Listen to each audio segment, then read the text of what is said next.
Power ಫೋಕಸ್ಗೆ ಸ್ವಾಗತ. ನಾನು ಹರೀಶ್ ಪುತ್ರನ್. ಇವತ್ತಿನ ಪವರ್ ಫೋಕಸ್ನ ವಿಚಾರ, ಕರ್ನಾಟಕ ರಾಜ್ಯಕ್ಕೆ 19ನೇ ರಾಜ್ಯಪಾಲರಾಗಿ ತಾವರ್ ಚಂದ್ ಗೆಹ್ಲೋಟ್ ಅವರು ಭಾನುವಾರ ಬೆಳಗ್ಗೆ 10:30ಕ್ಕೆ ಪ್ರಮಾಣ ವಚನವನ್ನು ಸ್ವೀಕರಿಸಿದರು. ಆ ದಿನದಿಂದನೇ ತಮ್ಮ ಕಾರ್ಯವೈಖರಿಯನ್ನು ಶುರು ಮಾಡಿದ್ರು.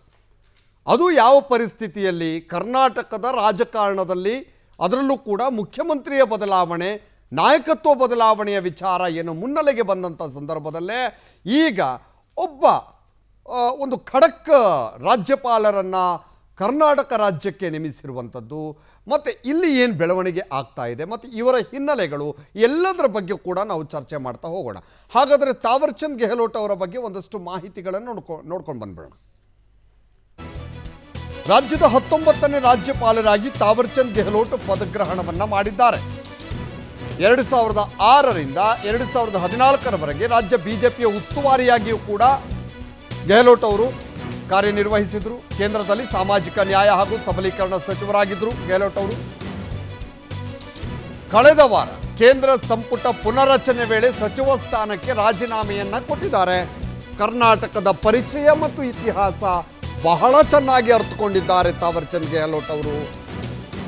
ಸಚಿವಗಿರಿಗೆ ರಾಜೀನಾಮೆ ಬೆನ್ನಲ್ಲೇ ಕರ್ನಾಟಕದ ರಾಜ್ಯಪಾಲರಾಗಿ ನೇಮಕಗೊಂಡಿದ್ದಾರೆ.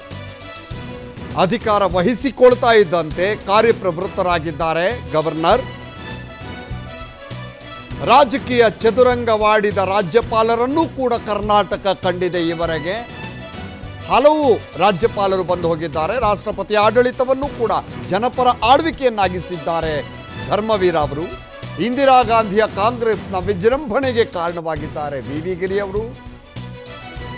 ತುರ್ತು ಪರಿಸ್ಥಿತಿಯಲ್ಲೂ ಸಮಚಿತ್ತದಿಂದಿದ್ರು ಉಮಾಶಂಕರ್ ದೀಕ್ಷಿತ್ ಅವರು. ಬ್ರಿಟಿಷರ ಕಾಲದ ಶಿಸ್ತು ಘನತೆಯನ್ನು ನೆನಪಿಸಿದ್ರು ಗೋವಿಂದ ನಾರಾಯಣ್ ಅವರು. ಹೈಕಮಾಂಡ್ ಪಾಲಿಟಿಕ್ಸ್ನ ಪ್ರಯೋಗ ನಡೆಸಿದ್ರು ಪಿ ವೆಂಕಟಸುಬ್ಬಯ್ಯನವರು. 5 ಸಿಎಂಗಳಿಗೆ ಪ್ರಮಾಣ ವಚನ ಬೋಧಿಸಿದ ಖುರ್ಷಿದ್ ಆಲಂ ಖಾನ್ ಅವರು.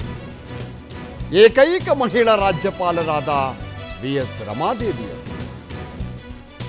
ಕರ್ನಾಟಕ ಕಂಡಂತಹ ರಾಜ್ಯಪಾಲರಿವರಲ್ಲ. ಬೋಫರ್ಸ್ ಹಗರಣ ಬಯಲಿಗೆಳೆದಿದ್ರು ಟಿ.ಎನ್. ಚತುರ್ವೇದಿ ಅವರು.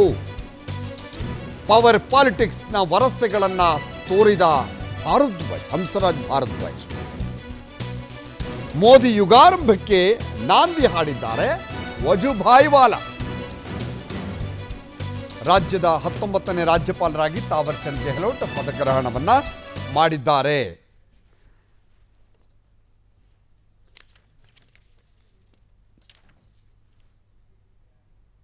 थावर चंद गहलोत मैं थावर चंद गहलोत ईश्वर की शपथ लेता हूं कि मैं श्रद्धापूर्वक कर्नाटक राज्य के राज्यपाल के पद का कार्यपालन करूंगा तथा अपनी पूरी योग्यता से संविधान और विधि का परिरक्षण करूंगा, संरक्षण और प्रतिरक्षण करूंगा और मैं कर्नाटक राज्य की जनता की सेवा और कल्याण में निरत रहूंगा.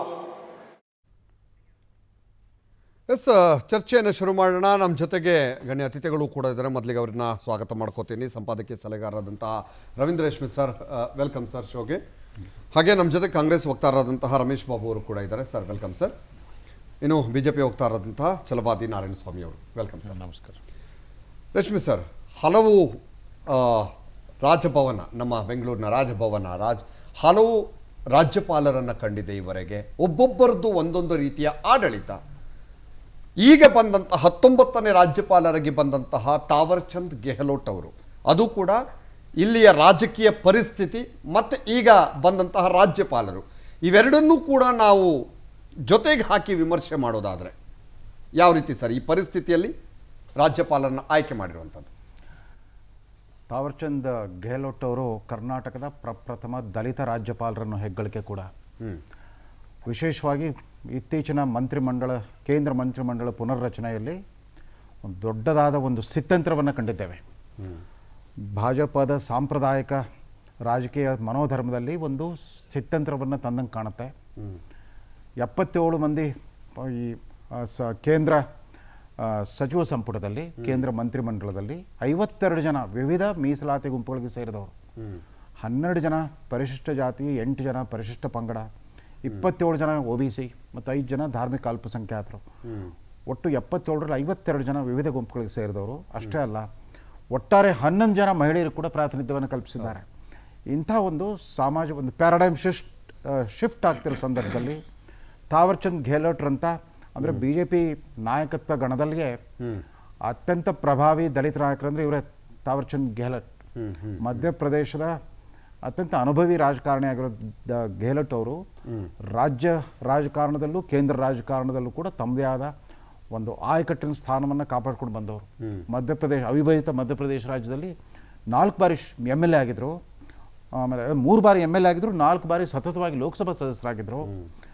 ಹಾಗಾಗಿ ಸಂಘಟನೆಯಲ್ಲೂ ಕೂಡ ಅವ್ರಿಗೆ ಅನುಭವ ಇತ್ತು. ಅವರು ರಾಷ್ಟ್ರೀಯ BJPಯ ಪದಾಧಿಕಾರಿಯಾಗಿ 2 ಬಾರಿ ಉಸ್ತುವಾರಿ ವಹಿಸ್ಕೊಂಡಿದ್ರು ಹಿಂದೆಲ್ಲ BJP ಇಲ್ಲಿ ಅಧಿಕಾರದಲ್ಲಿದ್ದಾಗ. ಸೊ ಕರ್ನಾಟಕದ ಚರಿತ್ರೆ ಅಂದರೆ ರಾಜಕೀಯ ಚರಿತ್ರೆ ತುಂಬ ಚೆನ್ನಾಗಿ ತಿಳ್ಕೊಂಡಿದ್ದಾರೆ. ಇಲ್ಲಿನ ಭಾಜಪ ಘಟಕದ ಒಳಸುಳಿಗಳನ್ನೆಲ್ಲ ಅರ್ಥ ಮಾಡ್ಕೊಂಡಿರೋರು. ಅದೆಲ್ಲಕ್ಕಿಂತ ಹೆಚ್ಚಾಗಿ ಕಳೆದ 7 ವರ್ಷಗಳಲ್ಲಿ ಮೋದಿಯವರ NDA ಸರ್ಕಾರದಲ್ಲಿ ಈ ಸಮಾಜ ಕಲ್ಯಾಣ ಮತ್ತು ಸಬಲೀಕರಣದ ಮಂತ್ರಿಯಾಗಿ ಕೂಡ ತಮ್ಮ ಆಡಳಿತ ದಕ್ಷತೆಯನ್ನು ತೋರಿದವರು. ಆದರೆ ಕರ್ನಾಟಕದಲ್ಲಿ ಮೊನ್ನೆ ಪ್ರಮಾಣವಚನ ಸಮಾರಂಭದಲ್ಲಿ ಒಂಥರ ಪಕ್ಷಾತೀತ ಅನೇಕ ದಿನಗಳ ನಂತರ ಕರ್ನಾಟಕ ರಾಜಕಾರಣ ವಿಪರೀತವಾದ ಪರಸ್ಪರ ದ್ವೇಷ, ವೈಮನಸ್ಸು ಎಲ್ಲ ತುಂಬಿಕೊಂಡಿರೋ ಸಂದರ್ಭದಲ್ಲಿ ಇದೇ ಮೊದಲ ಬಾರಿಗೆ ಎಲ್ಲ ಪಕ್ಷಗಳು, ಎಲ್ಲ ನಾಯಕರು ಬಂದಿದ್ದರು. ಸಿದ್ದರಾಮಯ್ಯ, ಮಲ್ಲಿಕಾರ್ಜುನ್ ಖರ್ಗೆ ಆದಿಯಾಗಿ ಎಲ್ಲ ಪಕ್ಷಗಳ ನಾಯಕರಲ್ಲಿ ಉಪಸ್ಥಿತರಿದ್ದರು. ಅದೊಂಥರ ಬಾನ್ಹಾಮಿ ಅಂತ, ಬಿಲೇಟೆಡ್ ಬಾನ್ಹಾಮಿ ಅಂತ ಕೂಡ ಇಂಗ್ಲೀಷ್ ಪತ್ರಿಕೆಗಳಲ್ಲಿ ಬಿಂಬಿಸಿದ್ರು. ಅಂದರೆ ತಾವರ್ಚಂದ್ ಗೆಹ್ಲೋಟ್ ಅವರ ವ್ಯಕ್ತಿತ್ವದಲ್ಲಿ ಏನೋ ಒಂದು ಆಕರ್ಷಣೆ ಇದೆ, ಒಂದು ವಿಶೇಷತೆ ಇದೆ ಅಂತ ಕಾಣುತ್ತೆ. And is A proactive governor. ಕೇಂದ್ರ ಸರ್ಕಾರ ಅವ್ರನ್ನ ಎಲ್ಲ ಬಿಟ್ಟು ಅವ್ರನ್ನ ಯಾಕೆ ನಿಯೋಜಿಸಿದ್ರು ಇಲ್ಲಿ ಅಂತಂದರೆ, ಕರ್ನಾಟಕದಲ್ಲಿ ಅವ್ರ ಭಾಜಪ ಪಕ್ಷದ ಸರ್ಕಾರಕ್ಕೆ ಸಂಖ್ಯಾಬಲ ಇದ್ದರೂ ಕೂಡ ಎಲ್ಲ ಒಂದು ಕಡೆ ರಾಜಕೀಯ ಶಿಥಿಲತೆ ಇದೆ, ಒಂದು ಅಭದ್ರತೆ ಕಾಡ್ತಾ ಇದೆ, ಅನಿಶ್ಚಿತತೆ ಕಾಡ್ತಾ ಇದೆ. ದಿನನಿತ್ಯ ಆಳುವ ಪಕ್ಷದ ಸದಸ್ಯರ ಬದಲಾವಣೆ ಆಗುತ್ತೆ ಇಲ್ಲ ಅನ್ನೋ ಒಂದು ಚರ್ಚಾಕೂಟವನ್ನು ನಡೆಸ್ತಾ ಬಂದುಬಿಟ್ಟಿದ್ದಾರೆ ಕಳೆದ 4 ತಿಂಗಳಿಂದ. ಇಂಥ ಒಂದು ಅನಿಶ್ಚಿತ ಪರಿಸ್ಥಿತಿಯಲ್ಲಿ ಅವರು ಅಧಿಕಾರ ವಹಿಸ್ಕೊಂಡು ನೋಡಿ, ಅವರು ಒಂದಿನ ಮುಂಚೆನೇ ಬಂದರು ರಾಜಭವನಕ್ಕೆ. ಅದಂತರ ಪ್ರಮಾಣ ವಚನ ಆಯಿತು. ಪ್ರಮಾಣ ವಚನ ಆದ ಮರು ದಿವಸವೇ ನಿನ್ನೆ ಸಾಯಂಕಾಲ ದಿಢೀರ್ನ ಮುಖ್ಯಮಂತ್ರಿ ಅವ್ರನ್ನ ಕರೆಸ್ಕೊಂಡಿದ್ರು. ಆಮೇಲೆ ಮುಖ್ಯಮಂತ್ರಿ ಅವರು ಕೂಡ ಒಂದು 5-6 ನಿಮಿಷದಲ್ಲಿ ಹೊರಗೆ ಬಂದರು. ಸ್ವಲ್ಪ ಉದ್ವಿಗ್ನರಾದರು. ಹೊರಗೆ ಬಂದಾಗ ಅವ್ರ ಮುಖಭಾವ, ಮಾಧ್ಯಮಗಳು ಕೂಡ ಮಾತಾಡ್ತಾ ಹಾಗೆ ಹೋಗ್ಬಿಟ್ರು. ಅದಾದಮೇಲೆ ಇವತ್ತು ರಾಜ್ಯ ಸರ್ಕಾರದ ಎಲ್ಲ ಮುಖ್ಯ ಅಧಿಕಾರಿಗಳಿದಾರಲ್ಲ, ಚೀಫ್ ಸೆಕ್ರೆಟರಿ ಅವರ ಆದಿಯಾಗಿ ಪ್ರಮುಖ ಇಲಾಖೆಗಳ ಅಧಿಕಾರಿಗಳ ಒಂದು ಸಮಾಲೋಚನಾ ಸಭೆ ನಡೆಸಿದರು. ಎಲ್ಲ ಒಂದು ಕಡೆ ಒಂದು ತಾಲೀಮ್ ನಡೆಸ್ತಾ ಇದ್ದಾರೆ. ರಾಜ್ಯಪಾಲರು ಏನೂ ಮಾಡಲಿಕ್ಕಾಗಲ್ಲ, ಸಂವಿಧಾನಾತ್ಮಕ ಮುಖ್ಯಸ್ಥರಷ್ಟೇ. ಅವರು ಎಕ್ಸಿಕ್ಯೂಟಿವ್ ಹೆಡ್ ಅಲ್ಲ, ಕಾನ್ಸ್ಟಿಟ್ಯೂಷನಲ್ ಹೆಡ್. ಆದರೆ ಅದು ಬರೀ ಅಲಂಕಾರಿಕ ಹುದ್ದೆ ಅಲ್ಲ ಅನ್ನೋದು ಒಂದು ಸೂಚನೆ ಕೊಟ್ಟಿದ್ದಾರೆ. ನನಗೆ ಆಸಕ್ತಿ ಇದೆ, ಕರ್ನಾಟಕ ಬ್ಯೂರೋಕ್ರಸಿ ಹೇಗಿದೆ, ಏನು ಯಾವ ಥರ ನಿರ್ವಹಿಸ್ತಿದ್ದಾರೆ ಪರಿಚಯ ಮಾಡ್ಕೊಳ್ಳೋ ಪ್ರಯತ್ನ ಮಾಡಿದ್ದಾರೆ. ನನಗನ್ಸುತ್ತೆ ಅಕಸ್ಮಾತ್ ಈ ನಾಯಕತ್ವ ಬದಲಾವಣೆ ಅನ್ನೋದು ನಿರೀಕ್ಷಿತ ರೀತಿಯಲ್ಲಿ ನಡೆದೇ ಬಿಟ್ಟರೆ, ಏನಾದರೂ ರಾಜಕೀಯ ಪಲ್ಲಟ ಆದರೆ, ಯಾರಾದರೂ ಬಂಡಾಯದ ಸೂಚನೆ ಕೊಟ್ಟರೆ, ಆಗ ರಾಜ್ಯಪಾಲರ ಆಳ್ವಿಕೆ ಹೇರೋ ಅನಿವಾರ್ಯತೆ ಬರ್ಬೋದು ತಾತ್ಕಾಲಿಕವಾಗಿ. ಅಂಥ ಎಲ್ಲ ಅನಿಶ್ಚಿತ ಸ್ಥಿತಿಗಳನ್ನು ನಿಭಾಯಿಸೋ ಶಕ್ತಿ ಇದೆ ಅನ್ನೋ ದೃಷ್ಟಿಯಿಂದ ಇವ್ರನ್ನ ಕಳಿಸಿದ್ದಾರೆ. ಆ್ಯಂಡ್ ಕರ್ನಾಟಕ ರಾಜಭವನದಲ್ಲಿ ನೋಡಿ, ಕರ್ನಾಟಕ ಏಕೀಕರಣವಾದಾಗ ನವೆಂಬರ್ 1, 1956 ಸೆಂಟ್ರಲ್ ಕಾಲೇಜ್ ಮೈದಾನದಲ್ಲಿ ಏಕೀಕೃತ ಕರ್ನಾಟಕದ ಉದಯ ಆಯಿತು. ಹೊಸ ವಿಶಾಲ ಮೈಸೂರು ರಾಜ್ಯದ ರಾಜ್ಯೋದಯ ಆಯಿತು.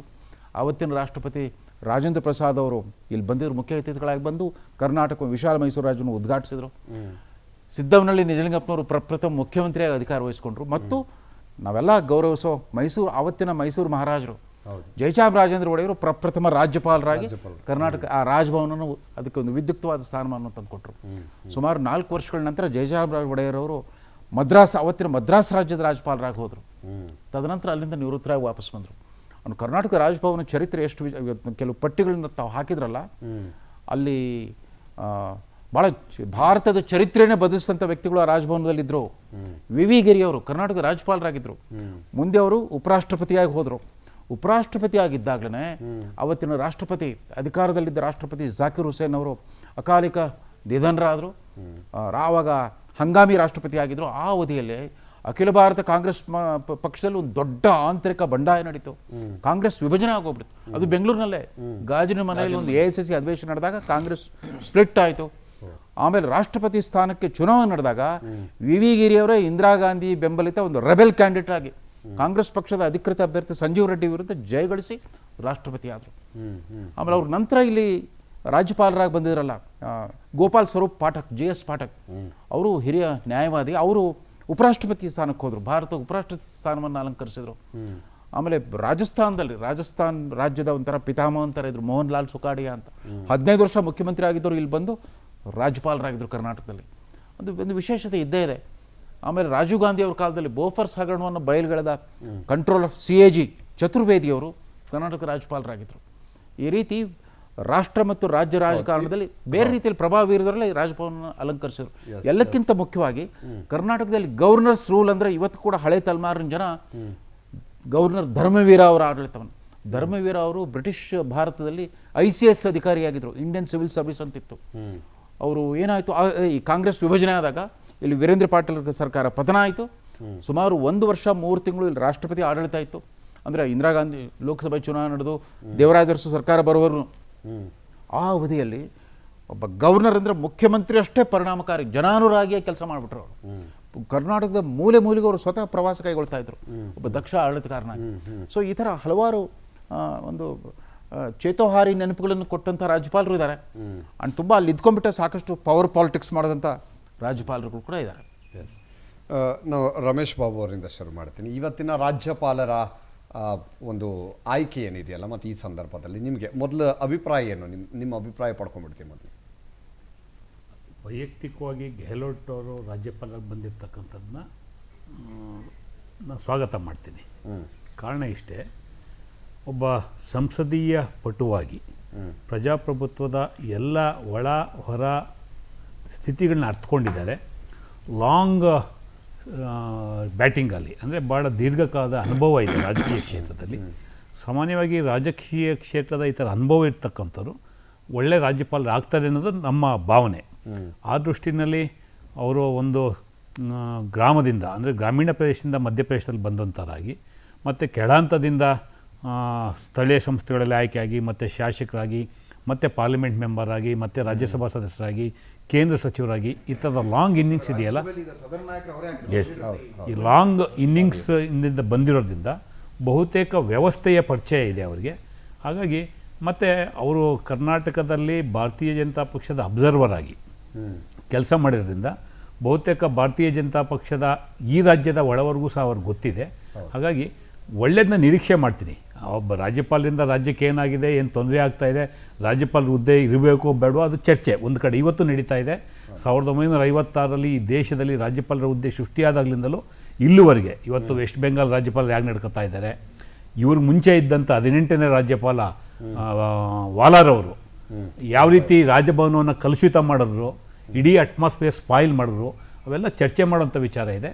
ಒಂದು ಅಂಶನ ನಾನು ರವೀಂದ್ರ ರೇಷ್ಮೆ ಅವರು ಹೇಳೋದಕ್ಕೆ ನನ್ನದು ಭಿನ್ನಾಭಿಪ್ರಾಯ ಇದೆ. ಏನು ಅವ್ರ ಅಧಿಕಾರಿಗಳ ಜೊತೆ ಮೀಟಿಂಗ್ ಮಾಡೋದಂಥದ್ದಾಗಲಿ, ನೋ, ಈ ಕೆನಾಟ್. ಯಾಕೆ ನಾವಿಲ್ಲಿ ಭಾರದ್ವಾಜ್ ಅಂತ ಲಾಮಿಸ್ಟ್ ಆದಂಥವ್ರು ಸಹ ಇಲ್ಲಿ ರಾಜ್ಯಪಾಲರ ಕೆಲಸ ಮಾಡಿದ್ದಾರೆ. ಚುನಾಯಿತ ಅಧಿಕಾರಿಗಳಿಗೆ ಅಥವಾ ಚುನಾಯಿತ ಶಾಸಕರಿಗೆ ಅಥವಾ ಮುಖ್ಯಮಂತ್ರಿಗೆ ಇದ್ದಂಥ ಅಧಿಕಾರವನ್ನು ರಾಜ್ಯಪಾಲರು ಚಲಾವಣೆ ಮಾಡೋದಕ್ಕೆ ನಮ್ಮ ಸಂವಿಧಾನದಲ್ಲಿ ಕಾನೂನಲ್ಲಿ ಅವಕಾಶ ಇಲ್ಲ. ಹಿಂದೆನೂ ಮಾಡಿದ್ದಾರೆ, ಇವತ್ತು ಮಾಡಿದ್ದಾರೆ. ಇದು ಹೊಸದು ಅಂತ ನಾನು ಹೇಳೋದಕ್ಕೆ ಹೋಗೋದಿಲ್ಲ. ಬಸವರಾಜ್ ನಮ್ಮ SR ಬೊಮ್ಮಾಯಿರವರ ಪ್ರಕರಣದಲ್ಲಿ ಏನಾಯಿತು, ಸುಪ್ರೀಂ ಕೋರ್ಟ್ ಏನು ಜಡ್ಜ್ಮೆಂಟ್ ಕೊಡ್ತು, ಮೊನ್ನೆ ಸನ್ಮಾನ್ಯ ಯಡಿಯೂರಪ್ಪನವರು ಆರೋಗ್ಯ ಕಾರಣಕ್ಕಾಗಿ ಕೋವಿಡ್ ಪರಿಸ್ಥಿತಿಯಲ್ಲಿ ಇದ್ದಂಥ ಸಮಯದಲ್ಲಿ ವಜುಭಾಯಿರವರು ಒಂದು ಸಭೆಯನ್ನೇ ಮಾಡಿಬಿಟ್ರು, ಅಧಿಕಾರಿಗಳ ಸಭೆ. ನೆನ್ನೆ ಮಾಡಿರ್ತಕ್ಕಂಥ ಸಭೆ ನನಗೆ ಮಾಹಿತಿ ಇಲ್ಲ, ರೇಷ್ಮೆ ಅವರು ಹೇಳಿದಾಗೆ ನೆನ್ನೆ ಏನಾದರೂ ಇವ್ರು ಮಾಡಿದರೆ ಸಭೆ, ಅಧಿಕಾರಿಗಳ ಸಭೆ, ಖಂಡಿತ ತಪ್ಪದು. ಅದಕ್ಕೆ ನಾನೊಬ್ಬ ಸಂಸದೀಯ ವ್ಯವಸ್ಥೆಯಲ್ಲಿ ನಂಬಿಕೆ ಇಟ್ಟೋನಾಗಿ ಅಂಥವ್ರು ನಾನು ಎಂಡಾಸ್ ಮಾಡೋದಕ್ಕೆ ತಯಾರಿಲ್ಲ. ಪಕ್ಷ ಯಾವುದೇ ಇರಲಿ, ಮುಖ್ಯಮಂತ್ರಿಗಳು ಯಾವುದೇ ಇರಲಿ, ಅವ್ರದ್ದು ಸೀಮಿತವಾದಂಥ ಕೆಲಸ ರಾಜ್ಯಪಾಲರದು. ಅವರಿಗೆ ಸಂವಿಧಾನಬದ್ಧವಾಗಿ ಶಾಸಕಾಂಗ, ಕಾರ್ಯಾಂಗ, ಆರ್ಥಿಕ ಅಧಿಕಾರಿಗಳು ಮತ್ತು ವಿಶೇಷ ಅಧಿಕಾರಿಗಳು 4 ಅಧಿಕಾರಿಗಳನ್ನ ಸಂವಿಧಾನಬದ್ಧವಾಗಿ ಕೊಟ್ಟಿದ್ದಾರೆ. ಆಯಾ ಕಾಲಕ್ಕೆ ಆಯಾ ರಾಜ್ಯಪಾಲರು ಕೆಲಸವನ್ನು ಮಾಡ್ಕೊಂಡು ಬಂದಿದ್ದಾರೆ. ಈ ಟೀಕೆ ಹಿಂದೆನೂ ಬಂದಿದೆ, ಇವತ್ತು ಬಂದಿದೆ, ಮುಂದೆನೂ ಬರುತ್ತೆ. ಆದರೆ ಯಾವತ್ತೂ ಸಹ ರಾಜ್ಯಪಾಲರು ಒಂದು ಪಕ್ಷದ ಪ್ರತಿನಿಧಿಯಾಗಿ ಕೆಲಸ ಮಾಡಿದ್ರೆ ಅದು ರಾಜಭವನಕ್ಕೆ, ರಾಜ್ಯಪಾಲರಿಗೆ ಇಟ್ಟಂಥ ಕಳಂಕ. ಯಾಕೆ ಈ ಮಾತನ್ನು ಹೇಳ್ತೀನಿ ಅಂದರೆ, ಮೊನ್ನೆ ಯಾರು ವಜುಭಾಯಿರವರು ರಾಜ್ಯಪಾಲರಾಗಿದ್ದು ಹೋದ್ರು. ಸಾಮಾನ್ಯವಾಗಿ ಸಂವಿಧಾನಬದ್ಧವಾಗಿ ಅವ್ರಿಗೆ ಇರ್ತಕ್ಕಂಥ ಅಧಿಕಾರ 5 ವರ್ಷ. ಒಂದು ಸಲ ರಾಜ್ಯಪಾಲರು ನೇಮಕ ಆದರೆ 5 ವರ್ಷ ಇರ್ತಾರೆ. ಮಧ್ಯದಲ್ಲಿ ರಾಷ್ಟ್ರಪತಿಗಳು ಬೇಕು ಅಂದರೆ ಕೇಂದ್ರ ಸರ್ಕಾರದ ಶಿಫಾರಸ್ ಮೇಲೆ ಬದಲಾವಣೆ ಆಗೋಂಥದ್ದು ನಡೆಯುತ್ತೆ, ಪ್ರಶ್ನೆ ಬೇರೆ. ಈ ರಾಜ್ಯಪಾಲರು ಭಾರತದಲ್ಲಿ ಸುಮಾರು 28 ಜನ ರಾಜ್ಯಪಾಲರಿದ್ದಾರೆ. 28 ಜನದಲ್ಲಿ ಒಬ್ಬರು ಯಾರೋ ಮಹಿಳೆ 6 ತಿಂಗಳು 5 ವರ್ಷ ಮುಗಿಸಿ 6 ತಿಂಗಳು ಅವ್ರ ಟರ್ಮ್ ನಡೀತಾ ಇದೆ. ಅವ್ರನ್ನೂ ಇನ್ನೂ ಬದಲಾವಣೆ ಮಾಡಿಲ್ಲ ಕೇಂದ್ರ ಸರ್ಕಾರ ಅಥವಾ ರಾಷ್ಟ್ರಪತಿಗಳು. ವಜುಭಾಯಿರವರು 7 ವರ್ಷ ಆಗಿತ್ತು. ನಾನೇ ಒಂದು ಮಾಹಿತಿ ಹಕ್ಕಲ್ಲಿ ಮಾಹಿತಿ ಕೇಳಿಕೊಟ್ರೆ ಎಂತಹ ಪರಿಸ್ಥಿತಿಯನ್ನು ಕರ್ನಾಟಕದಲ್ಲಿ ವಜುಭಾಯಿ ಅವರು ನಿರ್ಮಾಣ ಮಾಡಿದ್ರು ಅಂದರೆ, ನೀವು ಅಪ್ಲಿಕೇಶನ್ ತಗೊಳಕ್ಕೆ ತಯಾರಿಲ್ಲ ಅವರು. ನಾವು ಸ್ವತಃ ಹೋದ್ರೆ ನೀವು RPD ಕಳಿಸಿ ಪೋಸ್ಟಲ್ಲಿ ಕಳಿಸಿ ಅಂದರು. ಆಯಿತು, ವೆಬ್ಸೈಟಲ್ಲಿ ಹಾಕ್ತೀರಾ? No provision. ವೆಬ್ಸೈಟಲ್ಲಿ ನಿಮಗೆ ಡೀಟೇಲ್ಸೇ ಇಲ್ಲ, ಅವರ ಇಮೇಲ್ ಅಡ್ರೆಸ್ಸು ಸಹ ಕೊಡಲ್ಲ. ಅಂತಹ ಕೆಟ್ಟ ಪರಿಸ್ಥಿತಿಯನ್ನು ಕರ್ನಾಟಕದ ರಾಜಭವನ ಇವತ್ತು ನಿರ್ಮಾಣ ಮಾಡಿದಂಥವ್ರು ವಾಜಪೇಯಿರವರು. ನೀವು ಅದೇ ರಾಷ್ಟ್ರಪತಿಗಳಿಗೆ ಹೋಗಿ ಆನ್ಲೈನಲ್ಲಿ ನಿಮ್ಮದು ಅಪ್ಲಿಕೇಶನ್ ತಗೋತಾರೆ, RTI ಅಪ್ಲಿಕೇಶನ್ನು. ನನಗೆ ಇವರಿಬ್ಬರಿಗೂ ಒಂದೇ ದಿನ ಹಾಕ್ತೇನೆ ನಾನು ಅರ್ಜಿನ, ರಾಜ್ಯಪಾಲರಿಗೆ ಮತ್ತು ರಾಷ್ಟ್ರಪತಿಗಳಿಗೆ. ರಾಷ್ಟ್ರಪತಿಗಳಿಗೆ ನಾನು ಉತ್ತರ ಕೊಟ್ಟರು, ರಾಜ್ಯಪಾಲರು ಎಂಡಾಸ್ಮೆಂಟ್ ಕೊಟ್ಟರು. ಯಾವುದೋ ನಿಮಗೆ ಇದರಲ್ಲಿ ಮಾಹಿತಿ ಆಯೋಗದಲ್ಲಿ ಪ್ರಕರಣ ಬಾಕಿ ಇದೆ, ಅದು ವಿಲೇವಾರಿ ಆಗೋಗಿ ಕೊಡೋದಿಲ್ಲ. ಮಾಹಿತಿ ಹಕ್ಕಿನ ಅಧಿಕಾರಿಗಳನ್ನ ಅಪಾಯಿಂಟ್ ಮಾಡೋದು ರಾಜ್ಯಪಾಲರು. ಇವರೊಂದು ಪ್ರಕರಣ ನೆಪ ಇಟ್ಕೊಂಡು ಇವರು ಕಲ್ಲೂಡಾಗಿ ಮಾಹಿತಿ ಕೊಡಲ್ಲ ಸಾರ್ವಜನಿಕರಿಗೆ ಅಂದರೆ ರಾಜ್ಯಪಾಲರು, ರಾಷ್ಟ್ರಪತಿ ಕೊಡ್ತಾರಂತೆ, ರಾಜ್ಯಪಾಲರು ಕೊಡಲ್ಲ. ಸುಪ್ರೀಂ ಕೋರ್ಟ್ ಮಾಹಿತಿ ಕೊಡುತ್ತೆ, ಪ್ರೈಮ್ ಮಿನಿಸ್ಟರ್ ಆಫೀಸ್ ಮಾಹಿತಿ ಕೊಡುತ್ತೆ. ರಾಜ್ಯಪಾಲರ ಆಫೀಸು ಕರ್ನಾಟಕದಲ್ಲಿ ಯಾವ ಮಟ್ಟಕ್ಕೆ ಎಲ್ಲ ರಾಜ್ಯಪಾಲರು ಹಂಗಿದ್ದಾರೆ ಅಂತ ನಾನು ಹೇಳೋದಿಲ್ಲ. ವಜುಭಾಯಿರವರು ಯಾವ ರೀತಿ ಆಫೀಸನ್ನು ನಡೆಸ್ಕೊಂಡಿದೆ ಅಂತೇಳಿ ಪ್ರಶ್ನೆ ಇರ್ತಕ್ಕಂಥದ್ದು. ಇವತ್ತು ಗೆಲೆಟ್ ಅವ್ರು ಬಂದಿರ್ಬೋದು, ನಿನ್ನೆ ವಜುಭಾಯಿ ಅವರು ಇದ್ದರು, ಮುಂಚೆ ಇನ್ನೂ 16 ಜನ ಅಲ್ಲಿ ರಾಜ್ಯಪಾಲರ ಕೆಲಸ ಮಾಡಿದ್ದಾರೆ. ಪ್ರಶ್ನೆ ಇರ್ತಕ್ಕಂಥದ್ದು, ನೀವು ಸಹ ಸಾರ್ವಜನಿಕ ಸೇವಕರು. ಏನು ಬ್ರಿಟಿಷ್ ಪಳವಳಿಕೆಯಲ್ಲಿ ರಾಜಭವನ ಅಥವಾ ರಾಜ್ಯಪಾಲರ ಹುದ್ದೆ ಸೃಷ್ಟಿಯಾಗಿದೆ, ನೀವು ಇಲ್ಲಿ ಮಜಾ ಮಾಡೋಕ್ಕೆ ಅವಕಾಶ ಇಲ್ಲ. ಇವತ್ತು ಇಡೀ ಕರ್ನಾಟಕದ ರಾಜ್ಯ ಭವನ ಗುಜರಾತ್ ಭವನ ಆಗಿತ್ತು ವಾಲಾರವರು ಇರೋವರೆಗೆ. ನೀವು ಯಾವುದೇ ಅಲ್ಲಿ ಮಾಹಿತಿ ಕೇಳಿದ್ರೆ ಅಲ್ಲಾಗಿರ್ತಕ್ಕಂಥ ವೆಚ್ಚಗಳ ಬಗ್ಗೆ ಒಂದು ಮಾಹಿತಿ ಸಿಗಲಿಲ್ಲ. ನನಗೆ ಅಂತಲ್ಲ, ಯಾವುದೇ ಕರ್ನಾಟಕದ ಯಾವುದೇ ಒಬ್ಬ ಮಾಹಿತಿ ಹಕ್ಕಿನವ್ರು ಅರ್ಜಿ ಹಾಕಿದ್ರೆ ಇಟ್ ಹ್ಯಾಸ್ ಬೀನ್ ರಿಜೆಕ್ಟೆಡ್. ಅವ್ರ ಆಟಿಟ್ಯೂಡು ಭಾಳ ಅಡಮೆಂಟ್ ಇತ್ತು. ಈ ಥರದ ಪರಿಸ್ಥಿತಿ ನಾನು ಕರ್ನಾಟಕನ ಉದಾಹರಣೆ ಕೊಡ್ತಾ ಇದ್ದೀನಿ. ದೇಶದ ಯಾವ ಸ್ಥಳದಲ್ಲೂ ಆಗಬಾರ್ದು. ಅವ್ರು only head of the state ಅಷ್ಟೇ. ಅವ್ರಿಗೆ ಚುನಾಯಿತ ಅಧಿಕಾರಿಗಳನ್ನ ಚಲಾವಣೆ ಮಾಡೋಕ್ಕೆ ಸಂವಿಧಾನದಲ್ಲಾಗಲಿ ಕಾನೂನಾತ್ಮಕವಾಗಲಿ ಎಲ್ಲೂ ಸಹ ಅವಕಾಶ ಇಲ್ಲ. ಎಸ್ ಮಾತಾಡ್ತೀನಿ. ಒಂದು ಚಿಕ್ಕ ಬ್ರೇಕ್ನ ಸಮಯ ಆಗಿದೆ. ಬ್ರೇಕ್ ಆದ ನಂತರ ಚರ್ಚೆನ ಮುಂದುವರಿಸೋಣ. ಚಲವಾದಿ ನಾರಾಯಣಸ್ವಾಮಿ ಸರ್, ರಮೇಶ್ ಬಾಬು ಅವರು ಹೇಳಿದ ಹಾಗೆ ಇವತ್ತು ರಾಜ್ಯಪಾಲರು ಅಂತ ಹೇಳಿದ್ರೆ ಅವರಿಗೊಂದು ಸೀಮಿತ ಅಧಿಕಾರ ಇದೆ, ಅಷ್ಟನ್ನು ಮಾತ್ರ ಚಲಾಯಿಸಬೇಕು. ಜೊತೆಗೆ ಚುನಾಯಿತ ಜನಪ್ರತಿನಿಧಿಗಳ ಅಧಿಕಾರದಲ್ಲಿ ಕೈ ಹಾಕುವಂಥದ್ದು ಅಷ್ಟು ಸರಿಯಲ್ಲ ಅಂತ ತಮಗೇನು ಅನಿಸುತ್ತೆ? ಮತ್ತು ಇವತ್ತಿನ ರಾಜ್ಯಪಾಲರ ಬಗ್ಗೆ ತಮ್ಮ ಅಭಿಪ್ರಾಯ? ಜೊತೆಗೆ ಇವತ್ತಿನ ರಾಜ್ಯಪಾಲರು ಸಾಮಾನ್ಯವಾಗಿ ಈ ದೇಶದ ತಳ ಸಮುದಾಯಗಳಿಂದ ಹಿಡಿದು ಇವತ್ತು ಎತ್ತರದವರೆಗೆ ಅವರಿಗೆ ಎಲ್ಲ ರೀತಿಯ ಅನುಭವಗಳನ್ನು ಪಡೆದು ಬಂದಿರತಕ್ಕಂಥದ್ದು. ಆದ್ದರಿಂದಲೇ ಅವರನ್ನು ಇಲ್ಲಿಗೆ ಸೂಕ್ತ ಅಭ್ಯರ್ಥಿ ಅಂತೇಳಿ ಏನೇ ಇವತ್ತು ನೇಮಕ ಮಾಡಿದ್ದಾರೆ ಅಂತಕ್ಕಂಥದ್ದು ನನ್ನ ಭಾವನೆ. ಅವರಿಗೆ ರಾಜ್ಯದ ಅರಿವು ಇದೆ, ಪಕ್ಷದಲ್ಲಿ ಕೆಲಸ ಮಾಡಿದ್ದರಿಂದ ಬಹುಕಾಲ ಮಾಡಿದ್ದಾರೆ.